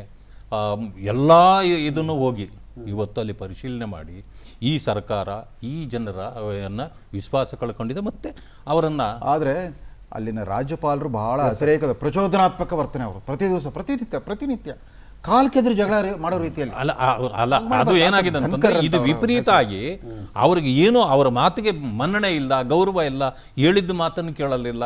ನೋಡಿ, ನೀವೇ ನೋಡಿದ್ರಲ್ಲ, ಯಾರನ್ನು ಅರೆಸ್ಟ್ ಮಾಡಿದ ತಕ್ಷಣ ಇವರೇ ಹೋಗಿ ಚೀಫ್ ಮಿನಿಸ್ಟರ್ ಹೋಗಿ ಧರಣ ಕೂತ್ ಬಿಡ್ತಾರೆ. ಬಹುಶಃ ರಮೇಶ್ ಬಾಬು ಮುಖ್ಯಮಂತ್ರಿಗೆ ತಕ್ಕಂತ ರಾಜ್ಯಪಾಲರಿಗೆ ತಕ್ಕಂತ ಮುಖ್ಯಮಂತ್ರಿ ಅದರಿಂದಾಗಿ ಬ್ರೇಕ್ ಆದ ನಂತರ ಚರ್ಚೆಯನ್ನು ಮುಂದುವರಿಸ್ತೀನಿ. ನಾರಾಯಣಸ್ವಾಮಿ ಸರ್, ಈಗ ಬಂದಂತಹ ರಾಜ್ಯಪಾಲರ ಬಗ್ಗೆ, ಹಿಂದಿನ ರಾಜ್ಯಪಾಲರ ಬಗ್ಗೆ ಸಾಕಷ್ಟು ನಾವು ಮಾತಾಡಿದ್ವಿ. ಏನು ಬದಲಾವಣೆ ಆಗಬೇಕು ಕರ್ನಾಟಕದಲ್ಲಿ ಅಂತ ತಮಗನಿಸುತ್ತೆ? ಅದೇ ಹೇಳಿ, ಈಗ ಕರ್ನಾಟಕದಲ್ಲಿ ಅವ್ರದ್ದೇನಂತಂತಂದರೆ ಇದು ಒಂದು ಸಾಂವಿಧಾನಿಕ ಹುದ್ದೆ ಆಗಿರೋದ್ರಿಂದ ಅವ್ರದ್ದು ಲಿಮಿಟೇಷನ್ಸೇ ಬಹಳ ಲಿಮಿಟೇಷನ್ಸ್ ಇರ್ತದೆ ಅವರಿಗೆ. ಅದರಿಂದಾಗಿ ಅವರು ಅಡ್ಮಿನಿಸ್ಟ್ರೇಷನ್ನಲ್ಲಿ ಏನು ಅಷ್ಟೊಂದು ಇದು ಮಾಡೋಕ್ಕಾಗದೇ ಇದ್ದರೂ ಕೂಡ ಈ ಯೂನಿವರ್ಸಿಟಿಗಳು ಇವತ್ತು ಹೆಚ್ಚು ಕಡಿಮೆ ಯೂನಿವರ್ಸಿಟಿಗಳು ಇದು ಏನಾಗಿದೆ ಅಂತಂತಂದರೆ ಈ 1-2 ವರ್ಷದಿಂದ ಈ ಕಾಲೇಜುಗಳು ಓಪನ್ ಆಗಿಲ್ಲ, ಅದೊಂದು ಬಿಟ್ಟುಬಿಟ್ರೆ ಹೌದು, ಬಟ್ ಭಾಳ ಕಲುಷಿತ ಆಗಿದೆ. ಸೊ ಇದರ ರಿಪೇರಿ ಕೆಲಸ ಭಾಳ ಇದೆ. ಅವರು ಅದರಲ್ಲಿ ಸ್ವಲ್ಪ ತೊಡಗಿ ಅದನ್ನು ಸ್ವಲ್ಪ ಸ್ವಾಮಿ ಅವರೇ, ಇದು ವಿಶ್ವವಿದ್ಯಾಲಯ ವ್ಯವಸ್ಥೆ ಆಗಲಿ ಆಡಳಿತ ವ್ಯವಸ್ಥೆ ಆಗಲಿ ಕಲುಷಿತಗೊಳ್ಳಲಿಕ್ಕೆ ಇಲ್ಲಿ ಆಡಳಿತ ನಡೆಸ್ತಿರೋರೇ ಜವಾಬ್ದಾರಿ, ಅವರೇ ಉತ್ತರದಾಯಿತ್ವ, ಅಕೌಂಟಬಿಲಿಟಿ. ಅದಕ್ಕೆ ಆಮೇಲೆ ಅಟ್ಲೀಸ್ಟ್ ರಾಜ್ಯಪಾಲರಿಗೆ ಸಂವಿಧಾನಾತ್ಮಕ ಅಧಿಕಾರ ಇರಲಾರ್ದು ನೈತಿಕ ಅಧಿಕಾರ ಇದೆ. ನೈತಿಕ ಅಧಿಕಾರಿ ಈ can put his foot down. ನಿಮ್ಮ ಸರ್ಕಾರ ಮಿತಿ ಮೀರಿದ ಭ್ರಷ್ಟಾಚಾರ ನಡೀತಾ ಕರೆದು ಕಿವಿ ಮಾತು ಹೇಳ್ಬೋದು. ಮುಖ್ಯಮಂತ್ರಿ ಅದನ್ನ ಹಿಂದೇನು ಮಾಡಿದ್ದಾರೆ, ಅನೇಕರು ಮಾಡಿದ್ದಾರೆ. ಈ ಕ್ಯಾನ್ ಬಿ ಎ ಮೆಂಟರ್. ಈಗಲೂ ಅದೇ ಪರಿಸ್ಥಿತಿ ಇದೆ. ಅಲ್ಲ, ಅದನ್ನು ಈಗಲೂ ಕರೆದು, ಈಗ ನಿನ್ನೆ ಮುಖ್ಯಮಂತ್ರಿಗಳನ್ನ ಕರೆದಿದ್ರು ಅಂತಂತಂದರೆ ನೀವು ಅಡ್ಮಿನಿಸ್ಟ್ರೇಷನ್ ಬಗ್ಗೆ ಅವ್ರ ಹತ್ರ ಚರ್ಚೆ ಸಹಜವಾಗಿ ಆಗಿರಲೇಬೇಕು. ಮುಖ್ಯಮಂತ್ರಿ ಹತ್ರ ಬಂದಾಗ ಅಡ್ಮಿನಿಸ್ಟ್ರೇಷನ್ ಚರ್ಚೆ ಆಗಲೇಬೇಕಲ್ಲ, ಈಗ ಆಗಿರಬೇಕು. ಅದು ಇವರ ಪ್ರಥಮ ಸುತ್ತು ಇದು. ಯಾಕೆಂತಂದ್ರೆ ಹೊಸದಾಗಿ ಬಂದಿದ್ದಾರೆ, ಮೊನ್ನೆ ಅಷ್ಟೇ ತೊಗೊಂಡಿದ್ದಾರೆ, ನಿನ್ನೆ ಕರೆದು ಮಾತಾಡಿದ್ದಾರೆ. ಇನ್ನು ಮುಂದಿನ ದಿನಗಳಲ್ಲಿ ಸೊ ಏನೊಂದು ಎಲ್ಲಿ ಏನಿದೆ ಲೂಪ್ ಹೋಲ್ಸ್ ಇದೆಯಾ, ಅದನ್ನೇ ನನ್ನ ಕಡಿವಾಣ ಹಾಕಬೇಕಾ, ಇಂಥವುಗಳೆಲ್ಲನೂ ಅವ್ರು ಮಾಡ್ಬೋದು, ಅದರೇನು ತಪ್ಪಿಲ್ಲ. ಆದರೆ ಏನು ರಮೇಶ್ ಅವರು ಹೇಳಿದ್ರಲ್ಲ, ಎಲ್ಲ ಅಧಿಕಾರಿಗಳನ್ನು ಕರೆದು ಅವ್ರ ಹತ್ರ ಚರ್ಚೆ ಮಾಡೋ ಅವಶ್ಯಕತೆ ಇಲ್ಲದೇ ಇದ್ದರೂ ಕೂಡ ಯಾರು ಚೀಫ್ ಸೆಕ್ರೆಟರಿ ಇದ್ದಾರೆ, ಮುಖ್ಯಮಂತ್ರಿಗಳಿದ್ದಾರೆ, ಇಂಥವ್ರನ್ನ ಕರೆದು ಅವರು ಚರ್ಚೆ ಮಾಡೋದ್ರಲ್ಲಿ ಏನಿದೆಲ್ಲ ಅದನ್ನು ಮಾಡಬೇಕು, ಸ್ವಲ್ಪ ಕಂಟ್ರೋಲ್ಗೂ ತಗೊಳ್ಬೇಕು. ಮತ್ತು ವಿಶ್ವವಿದ್ಯಾಲಯಗಳಲ್ಲಿ ಆಗಿರ್ತಕ್ಕಂಥ ಇದೇನು ತಪ್ಪುಗಳಿದೆ ಅದನ್ನು ಸರಿಪಡಿಸ್ತಕ್ಕಂಥದ್ದು, ಇವತ್ತು ಹಿಂದೆ ಆಗಿರ್ತಕ್ಕಂಥದ್ದು ಅಂಥ ಅನಾಹುತಗಳಿಗೆ ಮತ್ತೆ ಇದಾಗದಿದ್ದಂಗೆ ಆಸ್ಪದೆ ಕೊಡದೇ ಇದ್ದ ಇಂಥ ವಿಚಾರಗಳಿಗೆ ಅವ್ರ ಕೈ ಹಾಕಿದ್ರೆ ನಿಜವಾಗ್ಲೂ ಅನ್ಸದೆ, ಥಾವರ್ ಚಂದ್ ಗೆಹ್ಲೋಟ್ ಅವ್ರನ್ನ ನಾವೇನೋ ಅಂದ್ಕೊಂಡಿದ್ವಿ, ಹೆಂಗೋ ಬೇರೆಯವ್ರಿಗಿಂತ ಇವರು ಹೋಲಿಕೆ ಮಾಡಿದಾಗ ಇವರು ಈ ರೀತಿ ಇದ್ದಾರೆ ಅಂತ ಬದಲಾವಣೆಗಳನ್ನು ಅವರಲ್ಲಿ ನಾವು ನೋಡಬೇಕು ಅಂತೇಳಿ ನಾವು ಇಚ್ಛೆ ಪಡ್ತೇವೆ. ಎಸ್ ರಮೇಶ್ ಬಾಬು ಸರ್, ತಾವು ಏನು ಹೇಳ್ತೀರಿ? ಯಾಕಂದರೆ ಹಿಂದಿನ ಹಲವು ರಾಜ್ಯಪಾಲರನ್ನು ಕಂಡ ನಂತರ ಇವರಲ್ಲಿ ಅಥವಾ ಇಲ್ಲಿ ಏನು ಬದಲಾವಣೆಯನ್ನು ತರಬೇಕು ಅಂತ ತಮ್ಮ ಇಲ್ಲ, ನನಗೆ ವೈಯಕ್ತಿಕವಾಗಿ ಈಗ ಬಂದಿರತಕ್ಕಂಥ ಹೊಸ ರಾಜ್ಯಪಾಲರ ಬಗ್ಗೆ ಗೌರವ ಇದೆ. ಮತ್ತು ನಾವು ಈಗ ಅವರು ಹಿಂಗೆ ಇರಬೇಕು ಅಂತ ಹೇಳೋಷ್ಟು ಪ್ರಶ್ನೆ ಇಲ್ಲ. ಯಾಕೆಂದರೆ ಅವ್ರಿಗೆ ಅವ್ರದ್ದೇ ಆದಂಥ ಅನುಭವ ಇದೆ. ರಾಜ್ಯಪಾಲರ ಅಧಿಕಾರಿಗಳು ಅವರ ಹಿನ್ನೆಲೆ ಅಥವಾ ಅವ್ರು ನಡ್ಕೋಬೇಕಾದಂಥ ಮಾಹಿತಿನೂ ಅವ್ರಿಗಿದೆ. ಆ ನಿಟ್ಟಿನಲ್ಲಿ ಅವ್ರು ಕೆಲಸ ಮಾಡ್ತಾರೆ ಅಂತೇಳಿ ನಾನು ಅಷ್ಟು ಮಾತ್ರ ಹೇಳ್ತೀನಿ. ಯಾಕೆಂದರೆ ಈಗ ನಾವು ಕಾಮೆಂಟ್ ಮಾಡೋದು ತಪ್ಪಾಗುತ್ತೆ. ನಾವೊಂದು ಕಾಂಗ್ರೆಸ್ ಪಕ್ಷ ಒಂದು ರಾಷ್ಟ್ರೀಯ ಪಕ್ಷವಾಗಿ ಅವರಿನ ಭಾನುವಾರ ಅಧಿಕಾರ ಸ್ವೀಕಾರ ಮಾಡಿದರೆ 2 ದಿನಕ್ಕೆ ರಾಜ್ಯಪಾಲರು ಹಿಂಗೆ ಇರಬೇಕು, ಹಿಂಗೆ ಹೋಗ್ಬೇಕು. ಹಿಂದಿನ ರಾಜ್ಯಪಾಲರನ್ನ ಹೋಲಿಸಿಲ್ಲ. ಈಗ ಆಲ್ಮೋಸ್ಟ್ ರವೀಂದ್ರ ರೇಷ್ಮೆರವರು ಮೊದಲನೇ ರಾಜ್ಯಪಾಲರು 1955 ಜಯಚಾಮರಾಜ ಒಡೆಯರಿಂದ ಹಿಡಿದು ಇಲ್ಲಿವರೆಗೆ ಎಲ್ಲ ಮಾಹಿತಿಯನ್ನು ಸಂಕ್ಷಿಪ್ತವಾಗಿ ಕೊಟ್ಟಿದ್ದಾರೆ. ನಮಗೆ ಹಿಂದೆ ಏನಾಯಿತು ಅನ್ನೋದಕ್ಕಿಂತ ನಾನು ರಾಜಕೀಯ ದೃಷ್ಟಿಕೋನದಲ್ಲಿ 1-2 ಮಾತುಗಳನ್ನ ಹೇಳೋದಕ್ಕೆ ಇಷ್ಟಪಡ್ತೀನಿ. ಯಾಕೆಂದರೆ ತಾವೊಂದು ಪ್ರಸ್ತಾಪ ಮಾಡಿದ್ರೆ ನಾವೊಂದು ಪಕ್ಷವಾಗಿ ಕಾಂಗ್ರೆಸ್ ಪಕ್ಷ ಅವರ ನೇಮಕಾತಿ ಹಿನ್ನೆಲೆಯಲ್ಲಿ ಇರ್ಬೋದಂಥ ರಾಜಕೀಯವನ್ನು ಚರ್ಚೆ ಮಾಡಬೇಕಾಗತ್ತೆ. ಯಾಕೆಂದರೆ ಇವತ್ತು ಮಾಧ್ಯಮಗಳಲ್ಲಿ ಬರ್ತಾ ಇರ್ತಕ್ಕಂಥದ್ದು ಗೆಹ್ಲೋಟ್ ಅವ್ರನ್ನ ಅಲ್ಲಿ ಸಚಿವರಾಗಿದ್ದಂಥವ್ರು ಭಾಳ ಪ್ರಬಲ ಖಾತೆ ರಾಜೀನಾಮೆ ಕೊಡಿಸಿ ಕರ್ನಾಟಕಕ್ಕೆ ಯಾಕೆ ಕೊಟ್ಟರು ಅಂತೇಳಿ ಇವತ್ತು ರಾಜಕೀಯವಾಗಿ ಚರ್ಚೆ ನಡೀತಾ ಇದೆ. ಅದ್ರ ಮೇಲೆ ನಾವು ಚರ್ಚೆ ಮಾಡಬೇಕಾಗುತ್ತೆ. ಎಲ್ಲೋ ಒಂದು ಕಡೆ ಇವತ್ತು ದೆಹಲಿ ಮಟ್ಟದವರೆಗೆ ಚರ್ಚೆ ಆಗ್ತಾ ಇರ್ತಕ್ಕಂಥದ್ದು ಮುಖ್ಯಮಂತ್ರಿಗಳನ್ನ ಸ್ಥಾನಪಲ್ಲಟ ಮಾಡ್ತಾರೆ, ಬದಲಾವಣೆ ಮಾಡ್ತಾರೆ. ಆ ನಿಟ್ಟಿನಲ್ಲಿ ಇವೆಲ್ಲ ನಡೀತಾ ಇದೆ. ಆ ಕಾರಣಕ್ಕೆ ಮುಖ್ಯಮಂತ್ರಿ ಹೇಳಿದಂಥವ್ರಿಗೂ ಸಹ ಕೇಂದ್ರ ಸಚಿವ ಸಂಪುಟದಲ್ಲಿ ಅವಕಾಶವನ್ನು ಕೊಟ್ಟಿದ್ದಾರೆ. ಮತ್ತು ಇಲ್ಲಿ ಬದಲಾವಣೆ ಆದರೆ ರಾಜ್ಯಪಾಲರು ಒಂದು ಹಿಡಿತವನ್ನು ಇಟ್ಕೋಬೇಕಾಗತ್ತೆ. ಆ ಕಾರಣಕ್ಕೆ ಪಕ್ಷಕ್ಕೆ ನಿಷ್ಠೆ ಆಗಿರ್ತಕ್ಕಂಥವ್ರನ್ನ ಮತ್ತು ಪಕ್ಷದ ಆದೇಶಗಳನ್ನ ನೇರವಾಗಲ್ದಿದ್ರು ಹಿಂದೆ ವಾಲಾರವ್ರು ಮಾಡಿದ್ರೆ ಅದೇ ಕೆಲಸನ ಆ ರೀತಿನಲ್ಲಿ ಹಿನ್ನೆಲೆಯಲ್ಲಿ ಇವತ್ತು ಗೆಹ್ಲೋಟ್ ಅವ್ರನ್ನ ತಂದಿದ್ದಾರೆ ಅಂತ ಒಂದು ಅಭಿಪ್ರಾಯ ಆಗ್ತಾ ಇದೆ, ಚರ್ಚೆ ಆಗ್ತಾ ಇದೆ. ಕಾರಣ ಇಷ್ಟೇ, ಪಕ್ಷದ ಅವರ ಬದ್ಧತೆ, ಅವರ ನಿಷ್ಠೆಯನ್ನು ಯಾರೋ ಪ್ರಶ್ನೆ ಮಾಡೋಕ್ಕೆ ಸಾಧ್ಯ ಇಲ್ಲ. ಈಗಿರ್ತಕ್ಕಂಥ ರಾಜ್ಯಪಾಲರನ್ನ ನಾವು ಇದನ್ನು ಅಳವಡಿಸ್ಕೊಂಡಿರ್ತಕ್ಕಂಥದ್ದು, ನಾವು ಪಾಲನೆ ಮಾಡ್ತಕ್ಕಂಥ ಸಂಪ್ರದಾಯದಲ್ಲಿ ರಾಜ್ಯಪಾಲರ ಆದಂಥವ್ರು ಪಕ್ಷದ ಹಿನ್ನೆಲೆಯನ್ನು ಇಟ್ಕೋಬಾರ್ದು, ಅದು ಪ್ರಶ್ನೆ ಬೇರೆ. ಆದರೆ ಬಹುತೇಕ ಎಲ್ಲೋ ಒಂದು ಕಡೆ ಆ ಥರದ್ದು ಇವತ್ತು ನಡೀತಾ ಇದೆ. ಅದೇ ಕಾರಣಕ್ಕೆ ಇವತ್ತು ವೆಸ್ಟ್ ಬೆಂಗಾಲ್ ರಾಜ್ಯಪಾಲರು ಸಹ ಟೀಕೆಗೊಳಗಾಗ್ತಾ ಇರ್ತಕ್ಕಂಥದ್ದು. ಕಿರಣ್ ಬೇಡಿರವರು ಪಾಂಡಿಚೇರಿನಲ್ಲಿ ಟೀಕೆಗೊಳಗಾಗಿದ್ದು ಅದೇ ಥರ, ಹಾಗೆ ದೆಹಲಿನಲ್ಲಿ ಆಗ್ತಾ ಇರೋದು ಅದೇ ಘಟನೆ. ಇವತ್ತು ಬೇರೆ ಬೇರೆ ರಾಜ್ಯಗಳಲ್ಲೂ ಅದೇ ಥರದ ಆರೋಪಗಳು, ಇವನ್ ರಾಜಸ್ಥಾನದಲ್ಲಿ ಅಲ್ಲೂ ಸಹ ರಾಜ್ಯಪಾಲರಿಗೂ ಮತ್ತು ಮುಖ್ಯಮಂತ್ರಿಗಳಿಗೂ, ಕಾಂಗ್ರೆಸ್ ಮುಖ್ಯಮಂತ್ರಿಗಳಿಗೂ ತಿಕ್ಕಾಟ ನಡೀತಾ ಇದೆ. ಈ ಹಿನ್ನೆಲೆಯಲ್ಲಿ ನೋಡಿದಾಗ ಎಲ್ಲೋ ಒಂದು ಕಡೆ ಕರ್ನಾಟಕದಲ್ಲಿ ಮುಖ್ಯಮಂತ್ರಿಗಳ ಪದಚ್ಯುತಿ ಆದರೆ, ಸ್ಥಾನಪಲ್ಲಟ ಆದರೆ, ಆಗಲೇ ರೇಷ್ಮೆ ಅವರು ಅದನ್ನು ಮಾತಾಡಿದ್ರು, ಎಲ್ಲಿ ಶಾಸಕರನ್ನ ಯಾವ ರೀತಿ ಹಿಡಿದಿಟ್ಕೋಬೋದು ಅಥವಾ ಕಾನೂನಾತ್ಮಕವಾಗಿ ಏನು ಕೊಡ್ಬೋದು. ಯಾಕೆ ಈ ಮಾತನ್ನು ನಾನು ಯಾಕೆ ಹೇಳ್ತಾ ಇದ್ದೀನಿ ಅಂದರೆ, ಕರ್ನಾಟಕದಲ್ಲಿ ಚುನಾವಣೆ ಬಂದು ಸಂಖ್ಯೆ ಕಡಿಮೆ ಇದ್ದಂಥ ಸಮಯದಲ್ಲಿ as a single largest party ವಾಲಾರ್ ಅವರು ಯಡಿಯೂರಪ್ಪನವ್ರಿಗೆ ಕರೆದು ಅವಕಾಶವನ್ನು ಕೊಟ್ಟೇನು ಮಾಡಿಬಿಟ್ರು, 15 ದಿವಸ ಟೈಮ್ ಕೊಟ್ಟರು. ಕೊನೆಗೆ ಸುಪ್ರೀಂ ಕೋರ್ಟ್ ಅದನ್ನು ಸ್ಕ್ವಾಶ್ ಮಾಡಿ 2 ದಿವಸದಲ್ಲಿ ಮೂವ್ ಮಾಡಬೇಕು ಅಂದಾಗ ಬೇರೆ ಬೇರೆ ರಾಜಕೀಯ ತಿರುವುಗಳು ಆಯಿತು. ಈ ಥರದ್ದು ಎಲ್ಲೋ ಒಂದು ಕಡೆ ರಾಜಭವನದ ದುರುಪಯೋಗದ ಸಾಧ್ಯತೆಗಳು ಇರುತ್ತೆ. ನಮ್ಗನ್ನಿಸ್ತಾ ಇರ್ತಕ್ಕಂಥದ್ದು ಪೊಲಿಟಿಕಲ್ ಥಿಂಕಲ್ಲಿ ನೋಡಿದಾಗ, ಪೊಲಿಟಿಕಲ್ ಆ್ಯಂಗಲಲ್ಲಿ ನೋಡುವಂಥ ಸಮಯದಲ್ಲಿ ಗೆಹ್ಲೋಟ್ ರವರನ್ನ ಈ ರಾಜ್ಯದ ರಾಜ್ಯಪಾಲರಾಗಿ ತಂದಿರ್ತಕ್ಕಂಥದ್ದು ಅಂದರೆ ಕೇಂದ್ರ ಮಂತ್ರಿ ಇದ್ದಂಥವ್ರಿಗೆ ಮಂತ್ರಿ ಸ್ಥಾನಕ್ಕೆ ರಾಜೀನಾಮೆ ಕೊಡಿಸಿ ಅದು ಕರ್ನಾಟಕಕ್ಕೆ ರಾಜ್ಯಪಾಲರಾಗಿ ತಂದಿದ್ದ ಹಿನ್ನೆಲೆಯಲ್ಲಿ ಏನೋ ಈ ಥರದ ರಾಜಕೀಯ ಕಾರಣ ಇರ್ಬೋದು.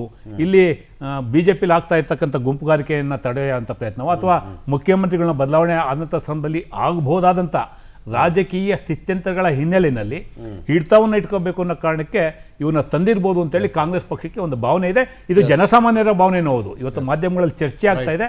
ಹಾಗಾಗಿ ನಾನು ಹೇಳ್ತೀನಿ, ಯಾವುದೇ ಕಾರಣದಿಂದ ರಾಜಭವನ ರಾಜಕೀಯ ಕಾರಣಕ್ಕೆ ಉಪಯೋಗ ಆಗಬಾರ್ದು. Yes thank you sir. ಇಷ್ಟೊತ್ತು ನಮ್ಮ ಚರ್ಚೆಯಲ್ಲಿ ಪಾಲ್ಗೊಂಡ ಇಬ್ಬರಿಗೂ ಕೂಡ ಥ್ಯಾಂಕ್ ಯು ರವೀಂದ್ರ ರೇಷ್ಮೆ ಸರ್. ಇದು ಈ ಕ್ಷಣದ ವಿಶೇಷ. ನೋಡ್ತಾ ಇರಿ ಪವರ್ ಟಿವಿ, ಇದು ನಿಮ್ಮ ಶಕ್ತಿ.